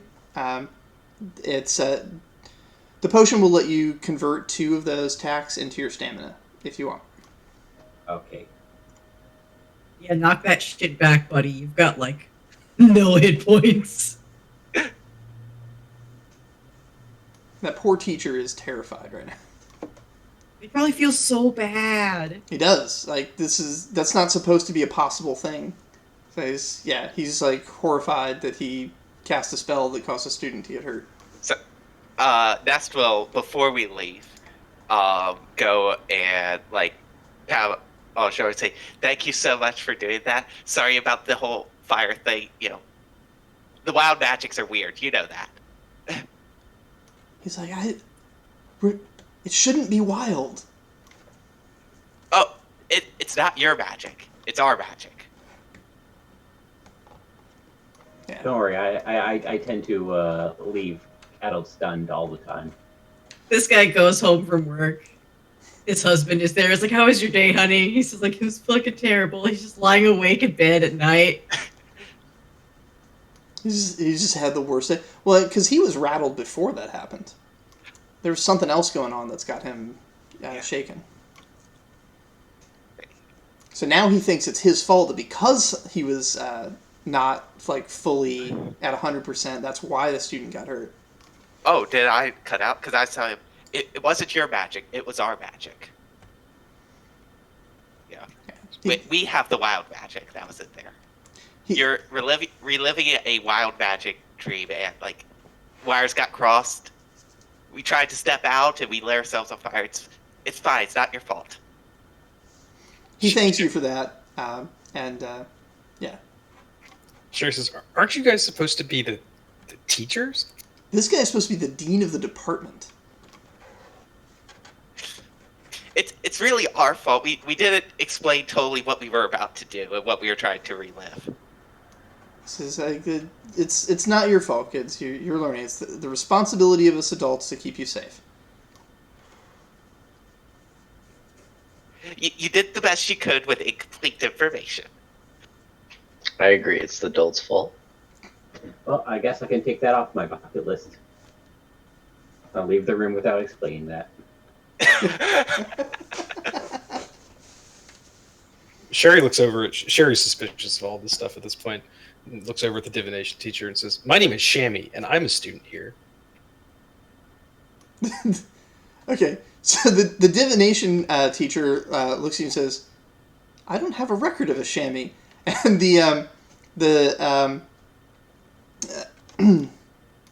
so the enchantment teacher says, Shari, the name is Shari. And then the other teacher looks, like, closes her eyes with the spell glowing and says, no, not that either. Are you kids supposed to be here? But they're not going to harass you about it because a student was just injured, so that's the more pressing concern. That looks around, I was like, gotta go, and starts taking everybody out. On your way out, you bump into Cam, who says, I found the address for you. He's actually on a boat, living in the harbor for some reason. Like not on the docks, but like living out in the water on a boat. Okay, I guess I'll hand that over to. I'll hand the address over to. What was your name? Character's name again? Jackie. Leica? Like that, because you're the one that's wanting to be about like psychic and like the bard stuff, right? Yeah. There you go. Oh, also, we'll probably use that as well, maybe. Also, I need to get new clothes. Apparently, I went to do a vision and I caught fire. Is his clothes burned, or is it just him that's burned? Or is it like, Just yeah, him. or is the answer just yes? The answer is kind of yet, but it was the skin. Yeah. Yeah. The clothes were not psychically connected to anything, That's funny. so they were perfectly safe. But it was the skin under them that got burned. That's just going to hand you their oversized trench coat that we used to smuggle the kids in.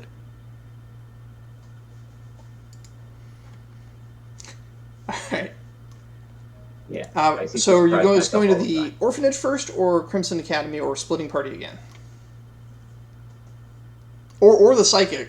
That's the third option.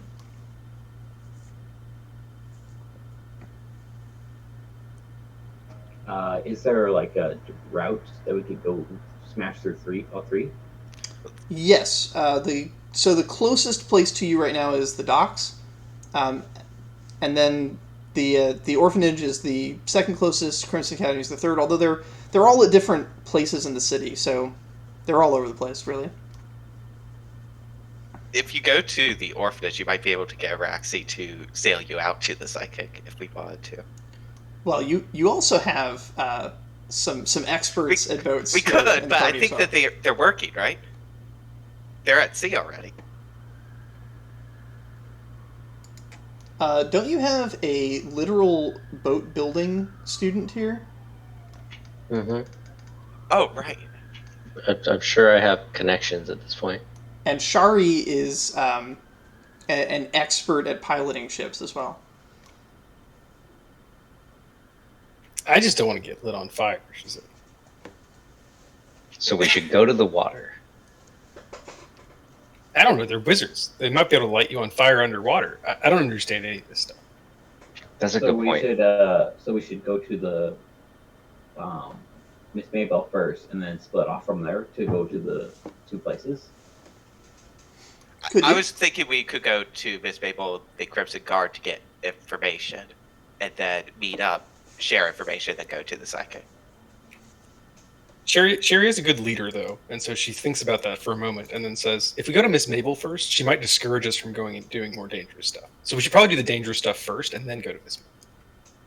We don't have to tell. That's because, like, we aren't telling Miss Mabel that we're going to go talk. See, there. Miss Mabel will know because we are not at school. Sherry says, one of the things that I learned on the ship is that being a leader means knowing your strengths and knowing your weaknesses and knowing what to do stuff. And Sherry says, I talk a lot. Apparently, I'm combustible. So is that a strength or a weakness? I've included a doodle of Tice's character in the trench coat.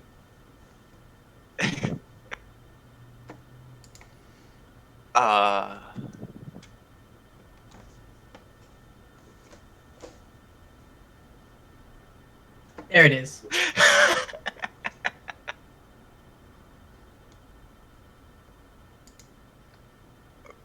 Well, that would be Glup in a trench coat, right? Yeah. Okay. Not Elros. No. Yeah. Sorry. I imagined it was Glup for some reason because I always imagine that Dice is Glup, but I you think know what? if we were drawing lots for who was most likely to get set on fire, I think Glup would have been. Yeah, exactly. In my head, it was that poor little frog. And that's just why I had to draw him, like all sad and shit, in this big ass trench coat. To be fair, Glup would have somehow set someone else on fire in that altercation. I would have just shoved one of you else outside. Actually, probably Elros too. You have a lot of people that cause problems. It's hard to say which I don't one. know what Elros looks like, but just pretend. Just pretend. Well, they're the It's a only- really short-looking elf.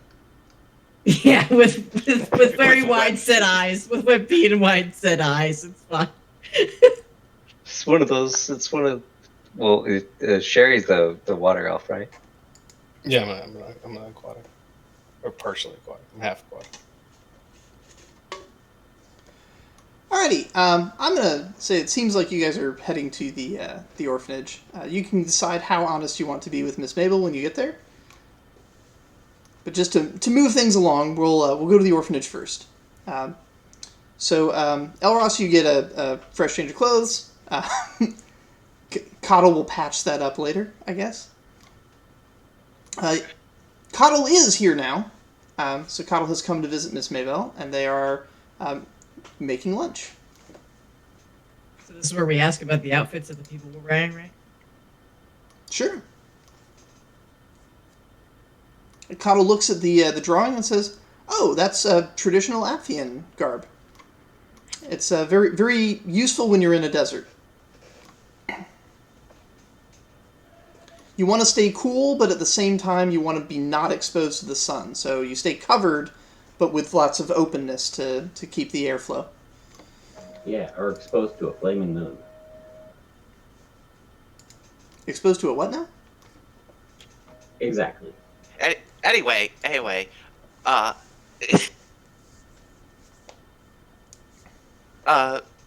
Miss Mabel, I think we have a few questions about are the skull around right now? Like lying around? Yeah, they're running around somewhere. Are they in the room with us? Not in is the what I'm room, asking? no. It's a fairly Okay, big so I estate, so don't they're have off playing games. Okay. Like hushed voice, so like it doesn't possibly get out of the room. It's like about Magra and the skull parents. Says, "Oh, okay. I can talk to you about them. What would you like to know?"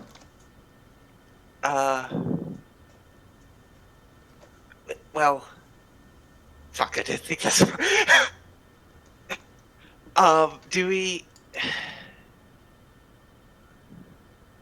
Do we know what's happened with them recently? She shakes her head and Since says, it's I haven't heard any news. They felt that the Aphthian curse that burned their village and killed the rest of their children, along with all their neighbors. I mean, they were only 5 survivors from that incident of Cinder Plague, and it was the parents and these 3 kids, but they had a lot of others. They had, I mean, typical skull litters are between 4 and 6. So, like, Mangra and Raska lost several other members of their litter. Bibbin's the only survivor of the youngest litter. Like, there was a lot of death there, and they were mad. They were trusting of me because I had the white owl painted on the side of my house. It almost seems silly in retrospect, but I'm doing the best I can to live up to their expectations. I taught Mangra's mother the song so that I could teach it to Mangra because I wanted to be honest about that. I didn't want to just have that be a comforting thing. And turns out she was actually fairly adept at singing, even in the human languages. It was quite surprising. And then, yeah, they went and joined the Crimson Guard, and I don't know what's happened to them since.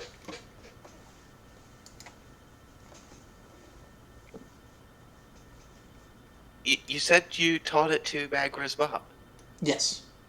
An important part of the song is the notion that, and she recites the lyric, if a cub sings a song and their mam sings along, then no matter how far or how lonesome they are, their songs will meet over the moon.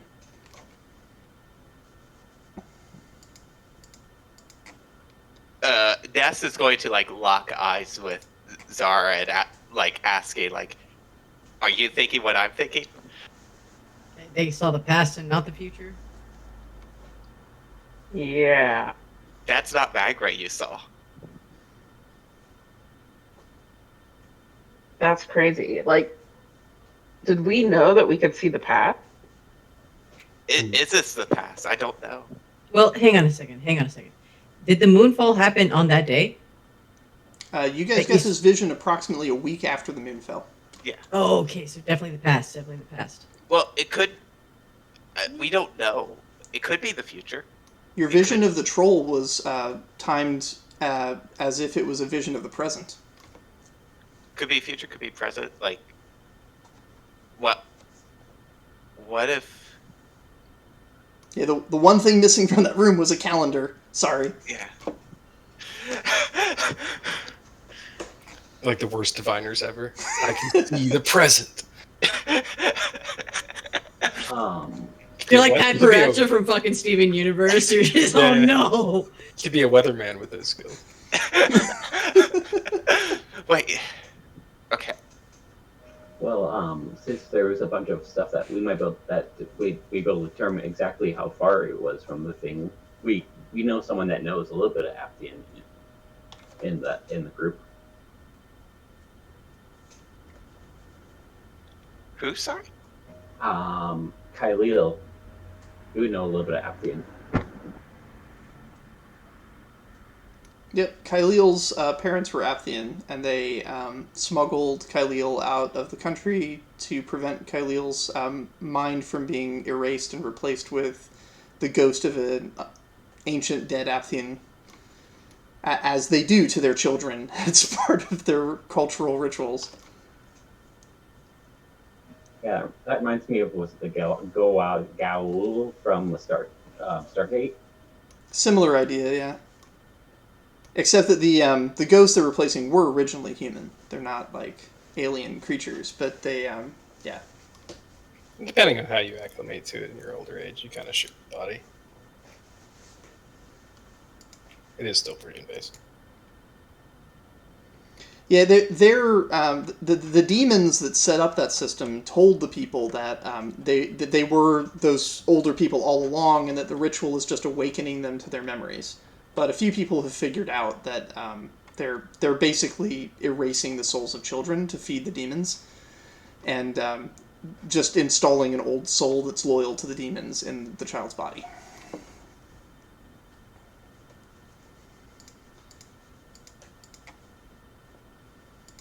We had Zara had a vision about, we think now, of Mangra's mom singing the song in a tavern.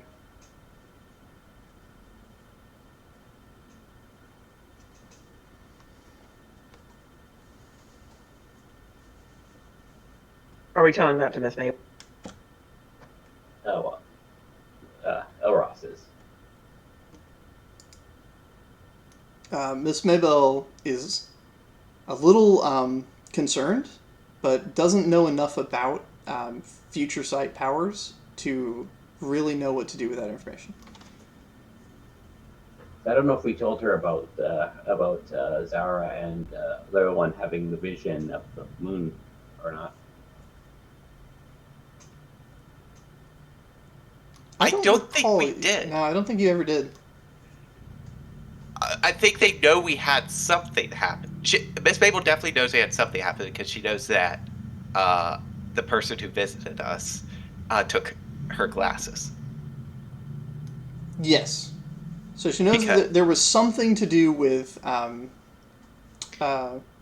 Sigurd. Yeah. But Miss Mabel does not know what Sigurd's powers are. Right. I've updated my duty. Yeah, all she knows is that Sigurd has interest in Nest and Zara.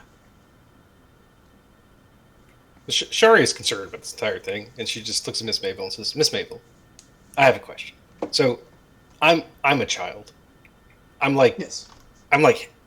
She thinks for a second, like maybe half your age. So, what? Do moons do moons fall out of the sky like all the time? No. In my lifetime and the lifetimes of everyone I've ever known, met, or studied, there have always been 3 moons in the sky. This age of 2 moons is a really scary thing for a lot of adults. But I think that we're going to be okay because we are all together, we're all safe, we're all alive, we're all healthy.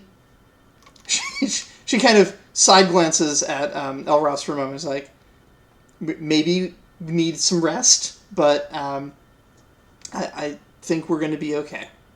Shari says he's fine. The teacher caught him on fire. Oh God! He shrugs and says, "It happens at magic school."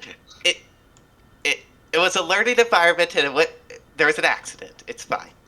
There's an accident on the ship. I almost drowned, but then they remembered I couldn't drown, and so it was okay. But then they remembered you couldn't drown. Yeah. She does ask you for the name of the teacher responsible. She doesn't seem to have any menace in her eyes, but you all recall that she is the best bluffer from miles around. I feel like very strongly that we should not snitch on this teacher because they're already having a bad day. It's too late for that. I'm gonna give the name of like a particular other teacher that I like sort of had rough shoulders with before, and give them that name instead.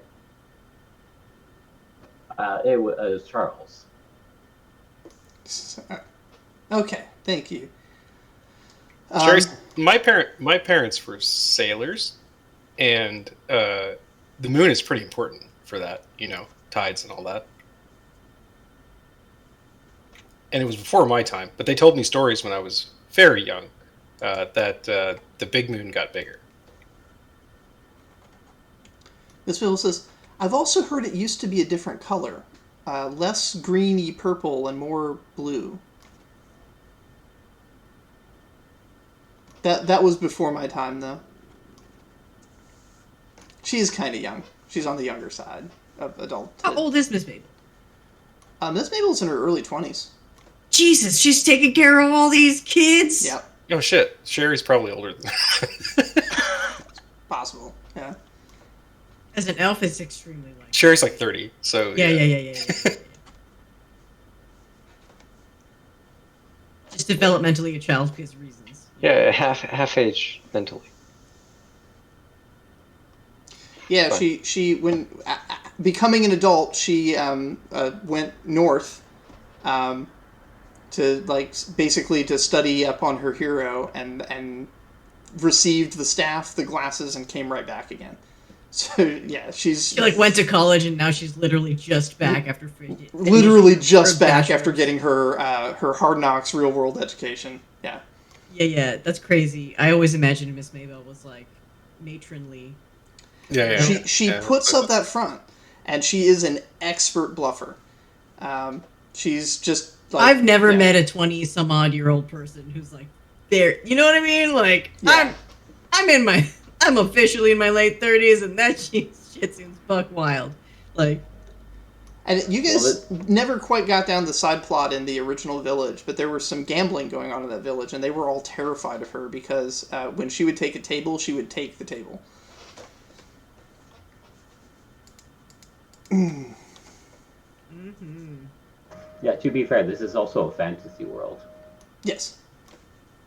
I think that did come up.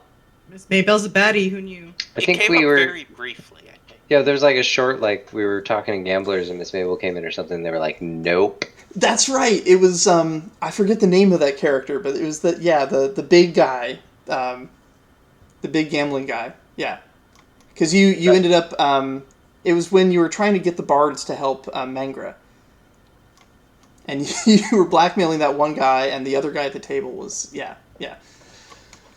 Okay, yeah. So that did come up. So you have some knowledge of that. We also know that she faked her magic to fool the entire village. I think we all kind of would have figured that out. But yeah, we have some. I guess I don't know. Like Zara, this is your vision stuff about like how much you want to tell Miss Mabel about it. So Miss Maybell does not understand the magic side of this. so she's not sure if you guys are playing a game or if this is real. But she says, if this is real, you should definitely talk to the Crimson Guard about it and see what they know. And I will happily come along with you, since they may not necessarily want to let you onto the premises if you're not a member, but I can take care of that. Sherry says, it's fine. They'll sneak me in like they did with the Mage Cat. Nast elbow Shari at the ribs. Just no security culture, snitching left and right here. We gotta talk about this later, guys. Miss Maybell's complete poker face hides her face palm. Sherry just says whatever her surface. You don't need to read surface thoughts on Sherry. But yeah, the only thing I know will- people there. One of them used to babysit me when I was really young. Miss Maybell says, if this is a real vision, then it sounds like. Do you guys describe the vision to her, or what are you doing? I'll leave that up to Zara. Yeah, I say Zara's inclined to just share what the vision is with her, so I'll go ahead and recount it all. We are officially at the telling an adult stage of this shit because we're in way over our heads, so I guess it makes sense. And I'll include what was out the window and everything. She asks some details about the female skull that was performing on the stage. Details about her clothing. Specifically, she's asking about like a certain little ribbon braided into her fur, and she's like, "Okay, yeah, that is the Burtail's mother." And it sounds like if this is a real vision, then the Mother Burtail at least is in trouble. Did you see their father there? Would I recall having seen? I would have told you if you had. Yeah, you There's don't. only one skull in the room then, yeah. Yeah, there was just the one, and then a really large number of human. Well, I mean, not really a large number, but like most of the other people there were human. Okay, well, that makes sense. There's not a lot of non-humans in Apthia. Or Apthis. Apthis is almost exclusively human with a small population of halflings. So that's, to be expected, but if it sounds like they might be in trouble, like they maybe are stranded somewhere. Yeah, especially since I stepped outside of the inn and immediately caught fire in real life. If we could get more information about that to give to the Crimson Guard, that would be really useful. Maybe they could mount a rescue mission. The Cam gave me information about a psychic who might on a boat that might be able to help. Miss Maybell does look worried about the mention of a psychic. They're the one kind of person she can't bluff. So. It's like, all right, let's go visit the psychic and see, but nothing dangerous, okay? I promise I will not be set on fire again. I'll be right back. I'm going to grab some snacks before we talk to the psychic. She looks to Mina and Shari and says, do the two of you have a boat that we can use? Or should I go and requisition one? I can get a rowboat. It's not too far offshore. Or a little dinghy, if we have to go further.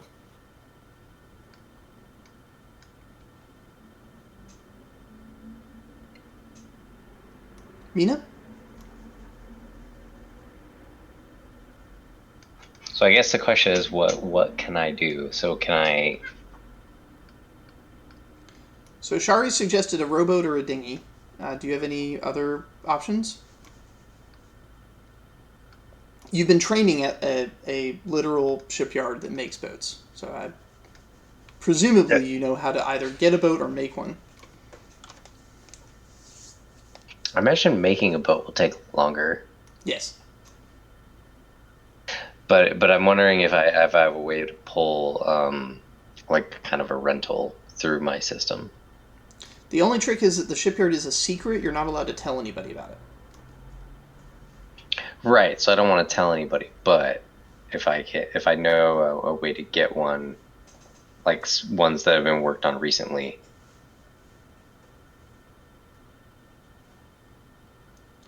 I will let the two of you combine a resource check, and for every success, you'll have a boat that can ferry 2 people across. Good luck, folks. Remember, you have advantage because this is your field of expertise. So if you have any potentials that you'd like to add to this that are relevant, you may.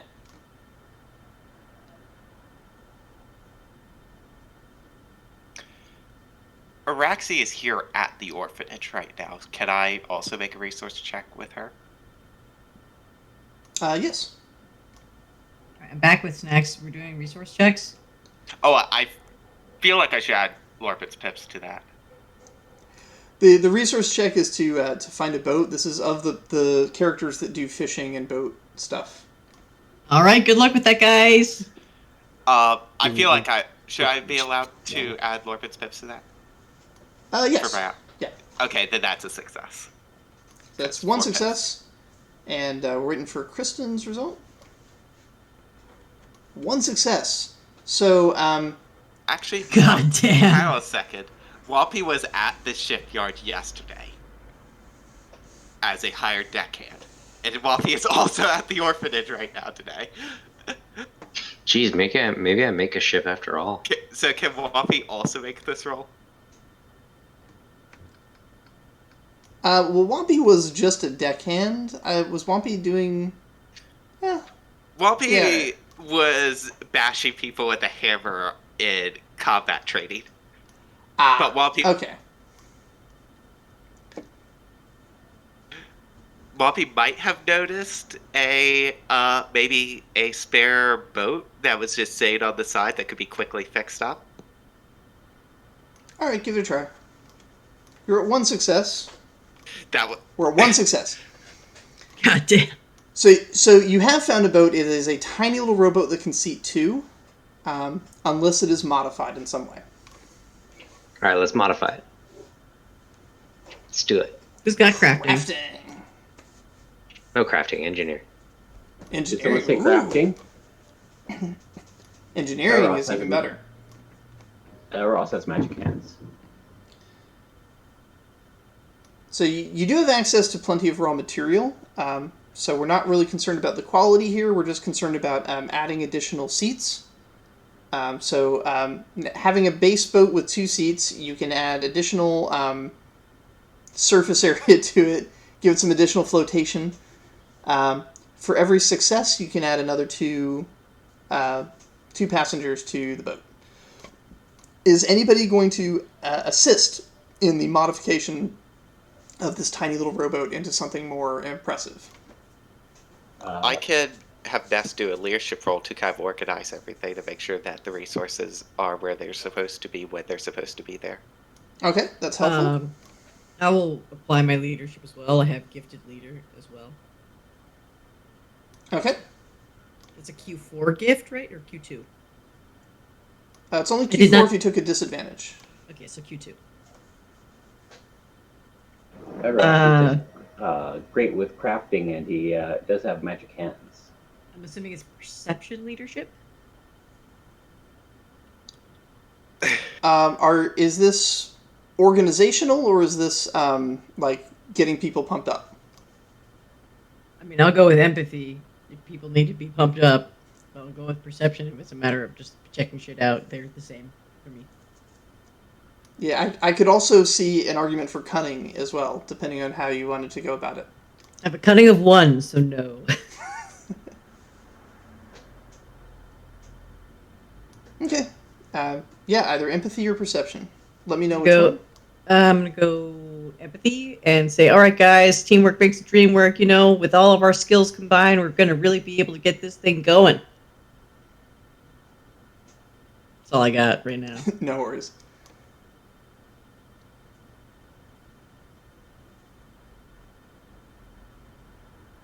That's not supposed to be just a blind number. Give me a second. Yeah, I was thinking crafting cunning to help modify with special and using my pips with my magic hands. In this case, It's not magical, so your hands are pretty much not useful. does my gifted leader combine with my Harving costume for a total of 6 pips? Or... Yes. Okay. Thank fuck, that's 2 successes. I mean, I guess Alright, it could so- be useful depending on what it is you're doing specifically.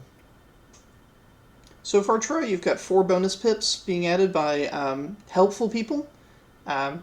And then Tice is actually going to assist you with construction. So Tice's roll has given you 1 additional die to your attempt. So you have an extra set of hands. Ed, were you doing something to help with this? Yeah, so I was doing that can either be a leadership. I'll let you pick what that role is. It's either a cunning leadership role or just a labor role or a piloting role. I don't build ships, but I know how they work. Labor would be more helpful here because there's already 2 people making leadership roles, and if the leadership stuff starts overlapping, it's just going to go with the highest role instead of adding them all together. All right, so I'll start modifying some things. I'll add like a basic boom and a triangular sail. Okay, very good. So that's 3 extra dice to your roll and 4 extra pips. I was actually gonna see if Zara could help with labor as well. Go for it. Basically, just helping people construct things. All right, there we go. Another die added. So that's 4 pips and 4 dice bonus added to the construction of this. So you get 2 overseers, 2 laborers. There's 6 of you. Yeah, and 2 crafters, basically.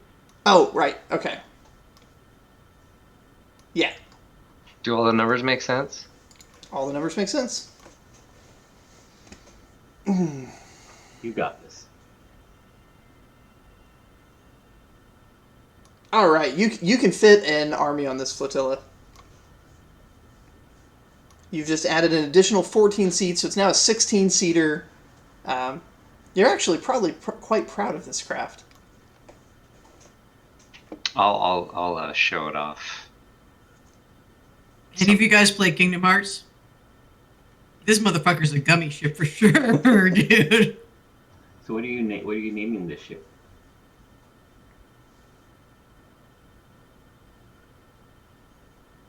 Does it need a name? Every ship needs a name.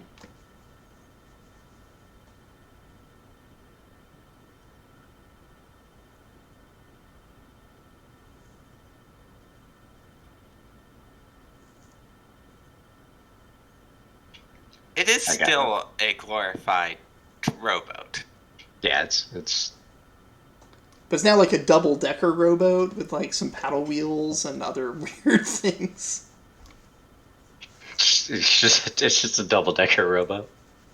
Let's just call it the Maybell.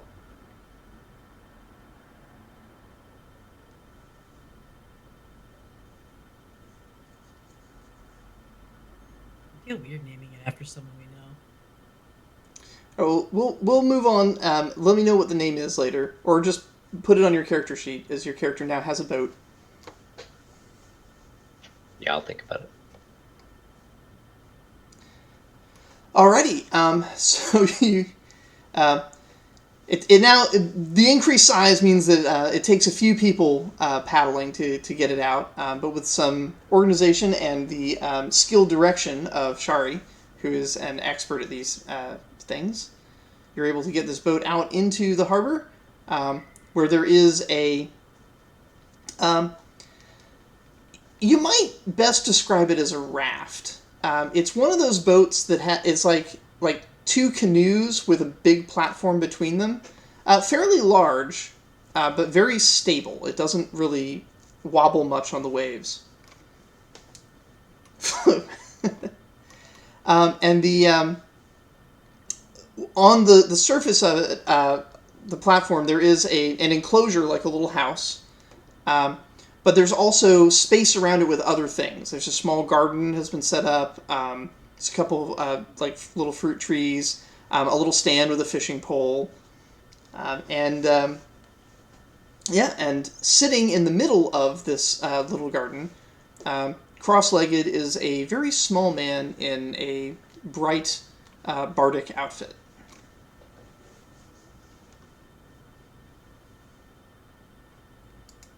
Like his eyes are sparkling.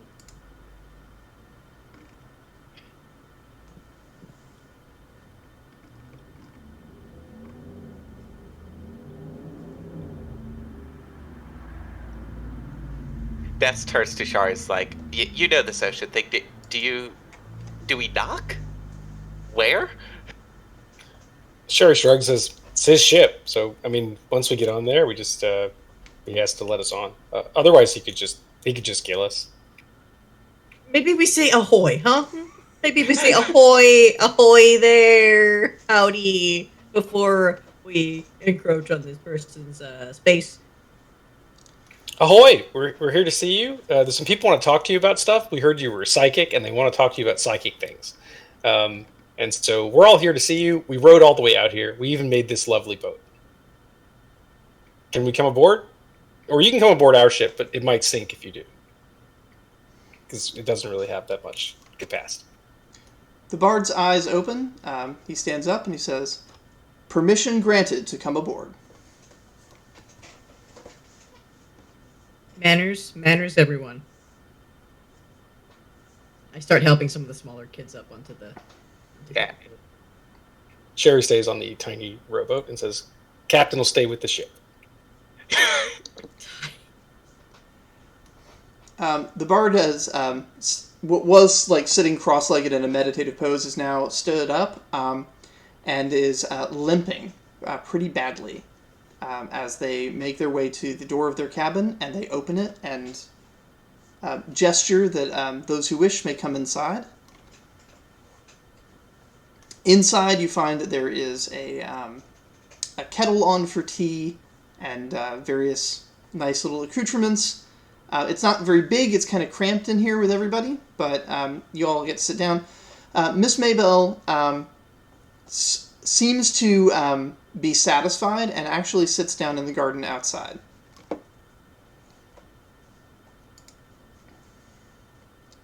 The bard then turns to all of you and says, "Your lovely matron has informed me that you have a question to ask of me, and has threatened my life on multiple occasions. So, please, go ahead and ask." Apologies. She's very protective of us as we're under her care. She is, and her mind is made of a metal I have not seen before. You start to get the impression that he's been psychically communicating with Miss Maybell as you were approaching, and that's where he got all the threats from. Zara, would you like to... Yeah, so I had this vision, and honestly, we're not quite sure if it's from the future or the past, but it's pretty concerning, and I'll kind of like recount what the vision is. And what happened to El Ross also in the vision is just... Yeah, definitely. And I'll share that we went to was it the enchanting department? Yeah. I think that's what it was called. And one of the teachers there helped us kind of go back into the vision because we wanted to take some time to explore it. And my friend here stepped outside and was immediately engulfed in flames here in the real world by what we assume is the fallen moon. And we're trying to find the location of this tavern or any information that you might be able to help us extract. At the end of your question, you see tears coming down his cheeks.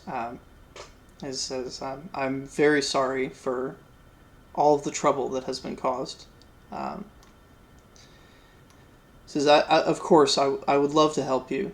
Um, I must tell you before I enter your mind that I do have a selfish motive.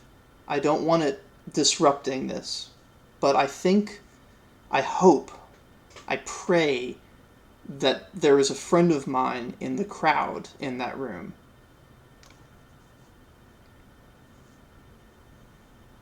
What does your friend look like? Maybe I can help you determine if they're there. She is very tall, very muscular human, um, almost 7 feet. Um, she typically carries a great spear on her back, but having traveled to Apthis without me, I don't know exactly what she's had to do to disguise herself.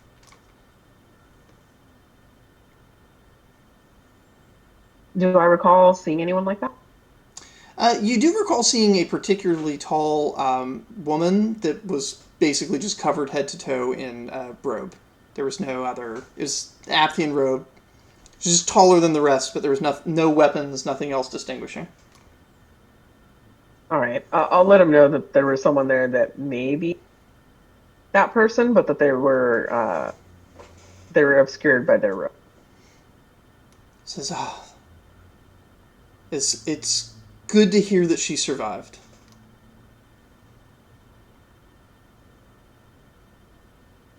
We ask that you not exit the tavern if you do go inside this vision for safety reasons.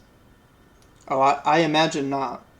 I have seen the damage that the fires can do in dreams.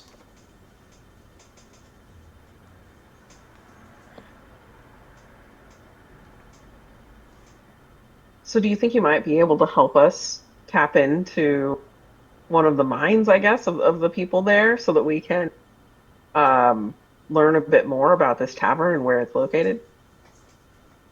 So I may be able to help. Or perhaps you can help. If I can help you find the way to reach the power yourself.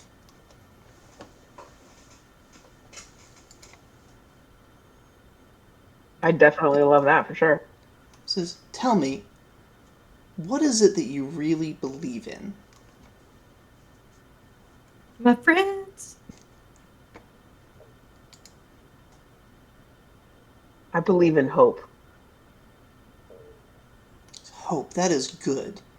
Hope is an excellent beginning. And what does hope look like?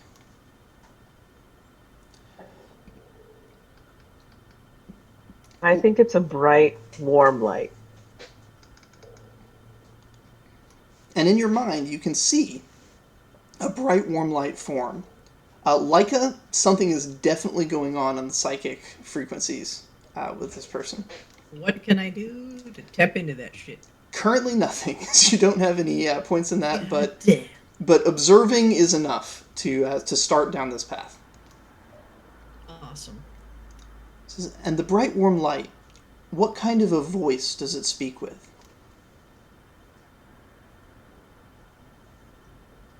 It's a kind of a calming female voice.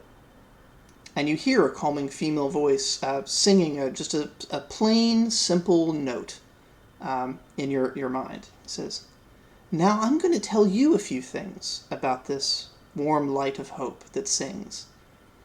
I'm going to tell you that this warm light wants you to succeed. It wants you to do well. It loves you. It trusts you. It treasures you. And it is going to bring you a gift of power. Reach into your dream, reach into your memory, and feel the warm light. Feel it place a hand upon your shoulder, and hear its voice tell you, you can do this. What is it you'd like to do?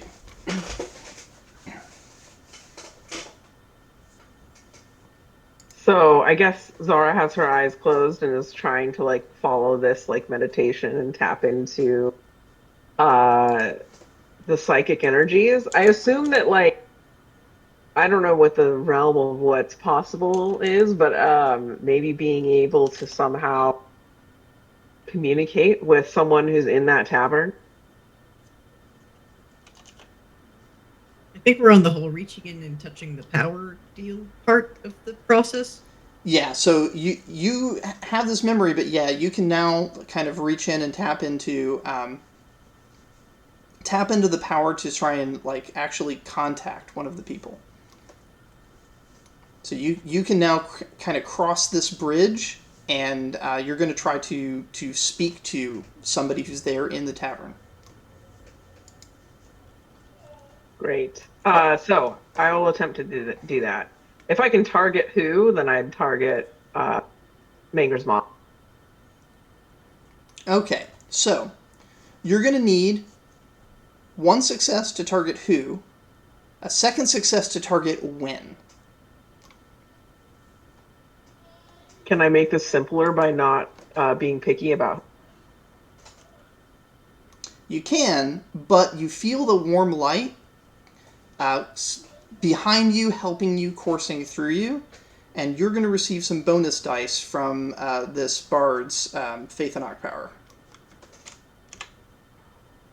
You get 3 bonus die to this roll.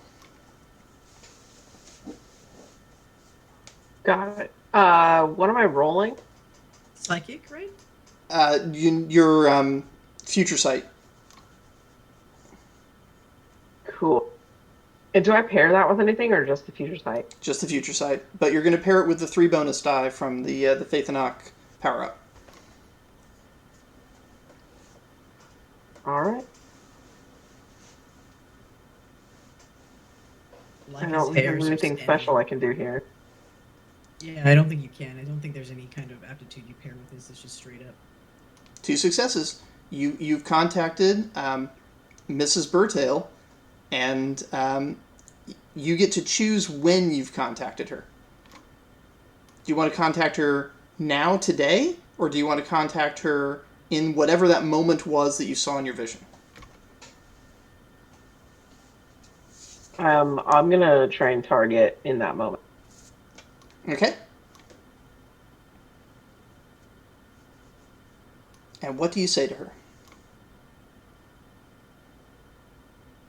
Oh, Who is this again, Batman? Mrs. Burtail, Mangra, Raska, and Bibbin's mother. Got it. Okay. Are you going to appear to her so that she can see you? Yes. Okay. Is this a two-way communication? It is. Okay, great. Just for like my. So is she currently like on stage singing? She is. And she sees you appear, I guess, in the crowd. And she finishes her song, and the crowd applauds. They go back to their sort of drinks and awkward glances at the window. Now that you're sort of experiencing it in real time instead of that sort of captured moment in the dream, it's not as cheery. It seems like all the cheer, all the happiness that was in that place was entirely coming from her song, and now they're back to dealing with the reality of being trapped in one of the last standing buildings in the midst of an explosion that won't turn off. Yeah. Okay. So I'll say to her, "Hi, I'm one of your. I'm a friend of one of your children. I'm not sure if you have children yet, but I'm really not sure what year it is. Maybe you could tell me the date." Says, yes, I have 3 surviving children. Are they safe? Yes, they're safe right now. Good. Not that there'd be much I could do if they weren't. We are well and truly trapped here. Where is here? We're in a village outside of Apthis. We were caught outside the range of whatever teleport spell rescued the Apthian population. But the damage from the falling moon is far larger than just the city. It's spread across, and with it has come a plague of creatures. They killed my husband, but together with Galista, we've managed to rescue as many people as we can and bring them back here. But venturing outside without water is suicide, and the water's running thin as we all drink it. We have maybe a week or two left before we run out of supplies. What's today's date? And mainly, Just I'm a just moment. trying to match it up to see if it's the same day as today, or if it's in the future or the past. 1, 2, 3. She gives you a date that matches 7 days ago.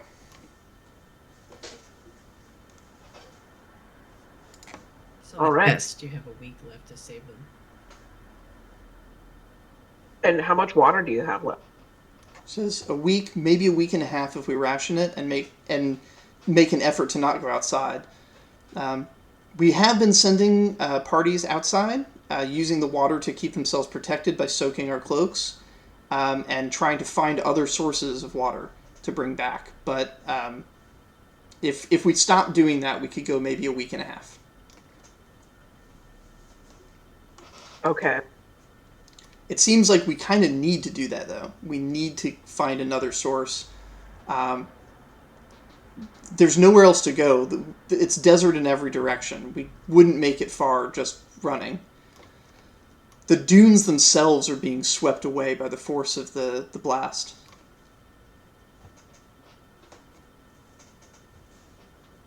If we don't find more water, we're doomed. Okay. Well, I wish you luck, and maybe we might be able to help you. Are you going to discourage them from using the water they have to look for more water? I will let them know that we don't have much time. Yeah. You know, I'm speaking to you from a week from now, and that means that you would really have to conserve water if you would like us to save you. I know it's a bit of a gamble because you're trying to see if you can find some water to buy you some more time, but I don't know. This seems like a more sure shot is us, trying to find help for you. She's confused. What do you mean a week from now?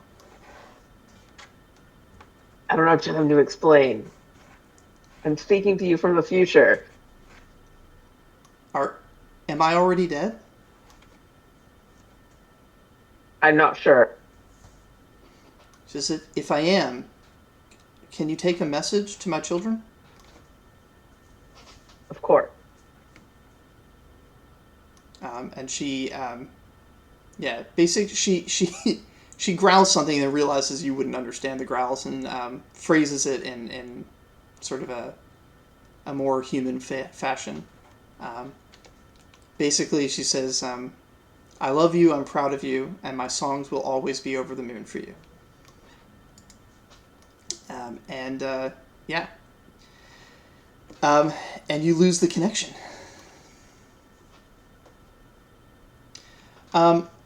Leica, when you were watching this, you essentially saw that this vision of a warm glow was not created in Zara's mind.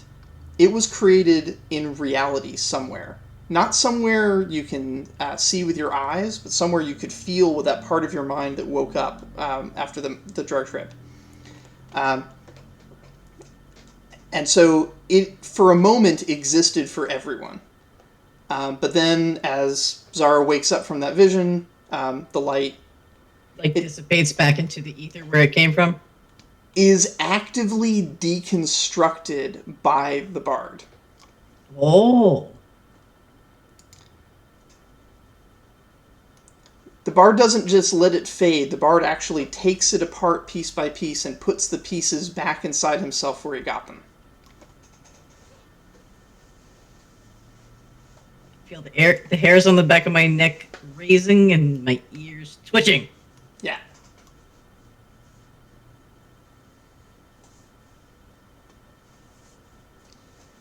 Dude built a god out of Legos, let the god cast a spell, and then put the god away one piece at a time. Back into his toy box where it belongs. Okay, I'm definitely gonna talk to this guy later. This guy's my new favorite person. Difficult to get to, but probably worth the trip. I mean, we have a boat. I can borrow it. Yeah, you can borrow the boat. This is hard to our move. boat. This is our boat now. We need a lot of people to move it. I can make you a small boat. Not if I can learn from this guy. I don't need help. Yeah, you can make a boat. I mean, I could, if it, You I would tell someone appreciate else that to make happen. a boat. I could. Maybe I could inspire them to make a very good boat, but only if I learn from this guy. So I'm probably gonna need the boat until that moment. I don't need any inspiration. I can make you a boat. I would love that. Um, Alrighty. So now the question is, how can you save them? I think this is a job for Delterra. Like, honestly, like, I would say Delterra, Diplomatic Center, Rescue Mission, Portal Spell, Bing Bang Boom. Cool. So you guys paddle back to the shore. I mean, I don't mean to take executive control if somebody else has. Well, no. So this is. I mean, you're no matter what you're doing, you're paddling back to the shore, and then the question is, where do you go? I think I was just going to say, would we even know who Delterra is? Absolutely, yes. Absolutely. Seen her multiple Ness, times. idolizes her. We're also children, and it's like, who can get there the fastest? Well, the soldiers can't, but maybe the mages can. yeah. Yeah. It's the most logical person to ask for help in this I situation. mean, we just saw someone get lit on fire in a dream. I bet they can get like Yeah. halfway across the world. Also, That's not magic you've got good guilt trip ammunition right now. We're orphans, damn it. I got caught. And also, Elros got caught on fire in a psychic vision. Put Elros up front. Would she just be at the university doing her normal stuff? You'd have There to go in to the the lab? university to find out. Okay, cool. All right, let's boogie double time. Nest is at a full sprint. Okay. You get to the university. That of course they let you in, and Cam is there. What do you want? We're looking for someone to do a mass evac. Yeah, teleportation. Teleportation. Are you going to ask for Delterra directly, or are you going to? I'm asking for Delterra directly. Nest, Okay. out of breath, just goes in and says, "We need to speak to Delterra." Okay. And like, Cam says, all right, keep your voices down. Kind of tucks you over and says, so Delterra's been missing. And she came back yesterday, and she is badly injured. We think it has something to do with that disruption in magic that occurred. I don't know if you kids heard the rumors, but everyone who was using her toolkit saw question marks literally everywhere for a split second. And now she's back, and she's unconscious up in her dorm. She has like a faculty dormitory in the building. So she's unconscious. She's unconscious right now. Her brother's up there. Her brother is the dean of alteration. Can we retroactively argue that we need the help of the Faith in Bard to maybe potentially communicate with her psychically, since we cannot do that? We can't just talk to her unconscious body and make this work. You know what I mean? He says, "Well, Cam asks you, like, what do you need done? Like, what? Why are you looking for her specifically?" We figured she was the best person for this, but we have reason to believe that there are survivors of the Moonfall event, and we know where to locate them, but the time is limited. Cam says, "Okay, I understand. You did good, kids. Who knows the exact location?" Zara does. Okay. Zara, are you okay spending the night here so we can cast some spells on you to find that location? Anything. All right. The rest of you kids, I want you to go back home, get a good night's rest, and I'll let you know what we've found out tomorrow. The key thing is going to be getting the location. We do have some ability to teleport, but it's no one here is as good as Delterra was. Teleportation is a 7th circle spell, and it has only been within the past decade that humans have become capable of that.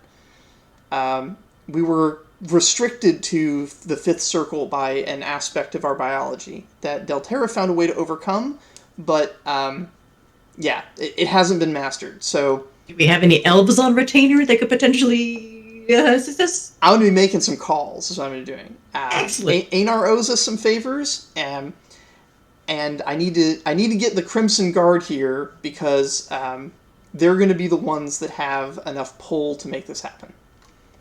And also, I cannot stress enough that the time is of the essence. They potentially have only days left. Yes. Also, make sure they have heat-resistant magic, because if they miss off the end, they will be immediately caught on fire. Heat resistant. Okay. That's really good to know. Actually, maybe we should do this from the cold zone.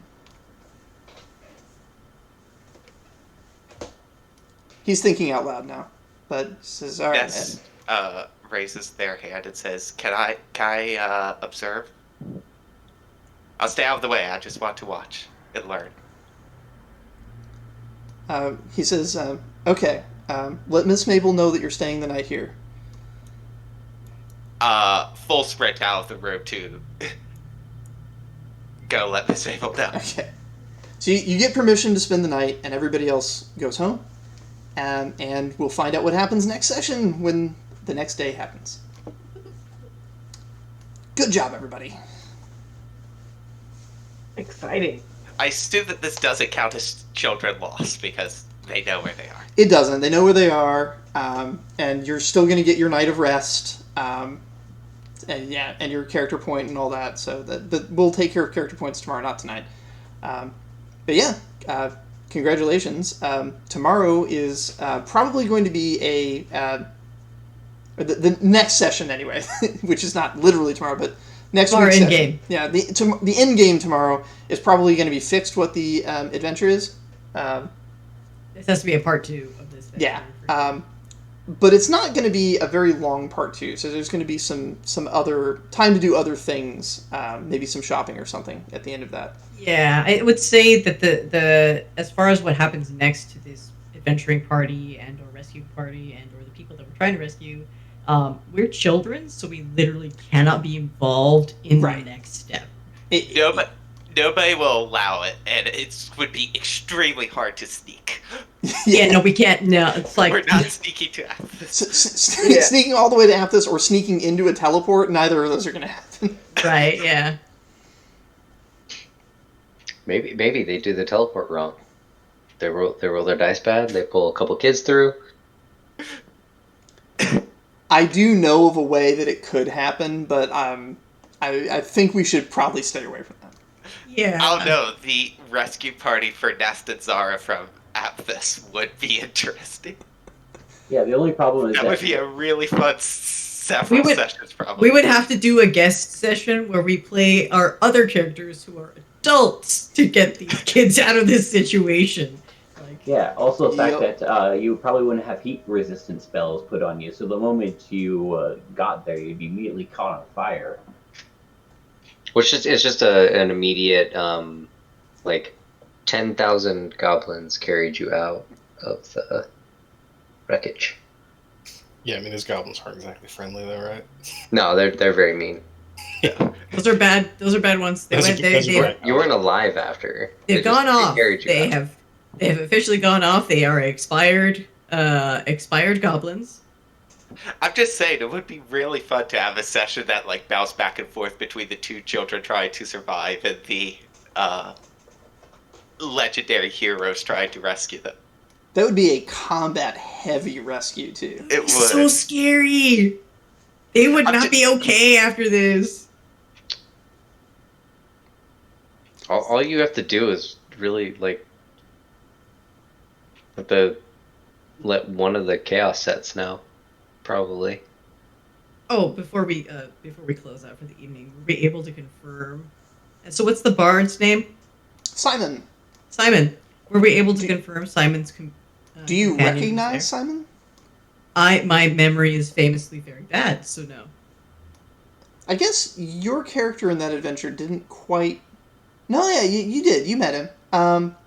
But I think Troy. What year in real life was this day? I think Troy would probably have the clearest memory of Simon. I'm not 100% sure his name was Simon. I have it written as Simon. But But I I were able to confirm that his friend definitely, was there, yeah. definitely you would remember Gallista. Yeah, she was like the bad bitch with the Yeah. spears. Simon was her bard. Was Simon a player character? Nope, No. it's an NPC. No. We had to deal with Callista. Yep.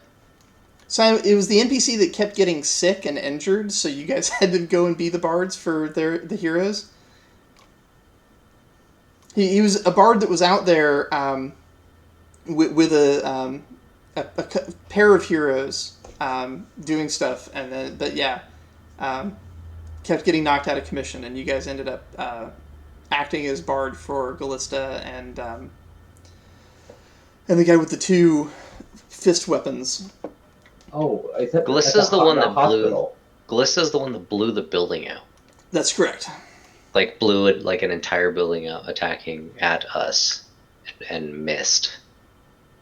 In quotes, missed. Yeah, there was Showed something, us that we could have been the building. It's like, the inversion of hitting the broadside of the barn. No, they were trying to have the broadside of the barn hit us. Yeah, was this the part of the heist one, the one where we had? Oh, no. This is years and years and years ago now. No, Okay. this is the one where you were playing as the tea maker. Ah, I almost forgot about the team maker. Well, the team maker forgot about themselves. Are they really a tea maker? Yeah, Tice was he was a tea maker that traveled. Your character was the tattoo artist. That's why I don't remember this shit. I was in the throes of an apprenticeship and was just not able to play very much. Yeah, I That was stopped- busy time. Yeah, I stopped the combat by offering tea. And No one Ed, ever tries diplomacy, Ed was playing as this Politico lawyer, underground. I don't know. It's hard to explain all the layers to that character. It was very interesting stealth politics kind of character. Was he like a face? Like major social play kind of character, like social combat kind of character? But with crazy stealth stuff going on. Yeah. Yeah, it was a fun of I'm gonna take this background. It was one of the lineages of where I basically had something unknown happen or something, and I put it to distance hands.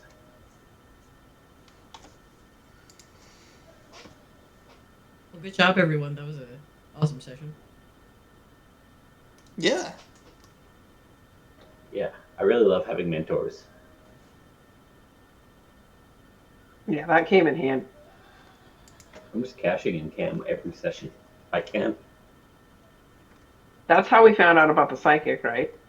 Yeah, also the necromancer as well. That's where we got the necromancer from as well. Nice. Francis appreciates that. Oh, I'm Francis sorry. Lee. It's not Simon. It's Radico. Sinlan. It wasn't Simon. It was Sinlan. Was the one of the heroes. Radico is the name of the bard. I'm sorry about that. That name sounds so much more familiar.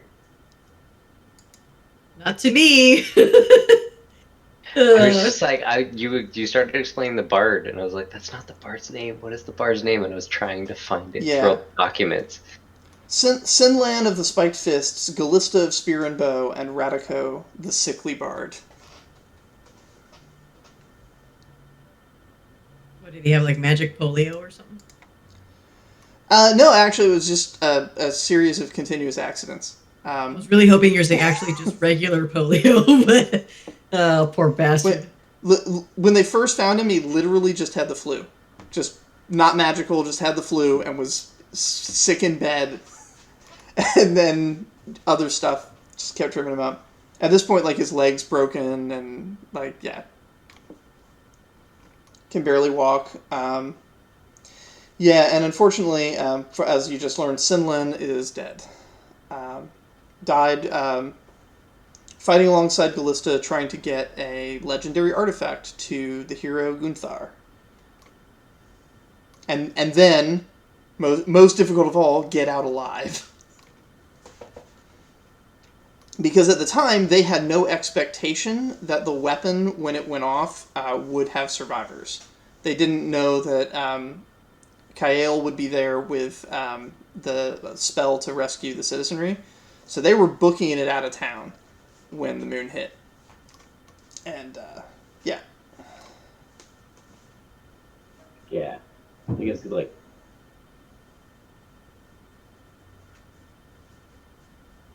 And that's why Radico was crying when you told the story, because Radico knows it's very significantly partially his fault that the moon fell at all. Huh? Yeah, Like, what? what? And we almost accidentally assassinated the Emperor during that one. That wasn't you guys. The Emperor was assassinated. Oh no, because by... no, the team maker had a thing in his head that was going to be examined by the. Was it like a there was that. trap, Yeah, psychic trap kind of deal. Yeah, you almost made the assassination of the Emperor permanent. That would have been bad, but fortunately, that did not happen.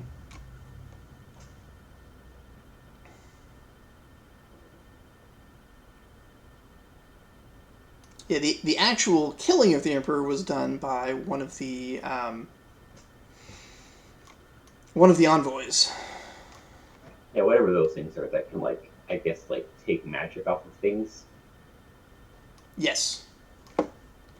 They have ribbons from the south where they can take anything made by dream energy and convert it into writing on the ribbons. Those guys were scary too. So they were collecting all the Magus artifacts they could find.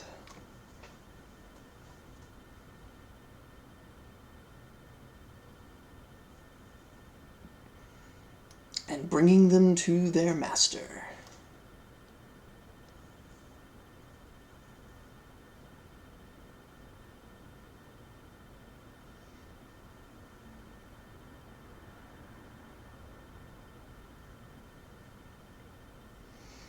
Scary, but if they hadn't done their jobs, then some of the Far Realm stuff would be in an even worse situation than it currently is in. So it's one of those deals. Alrighty, I am going to stop this video because I am really late for going to bed. So I'm going to stop the recording, and we'll pick up next week. Yep.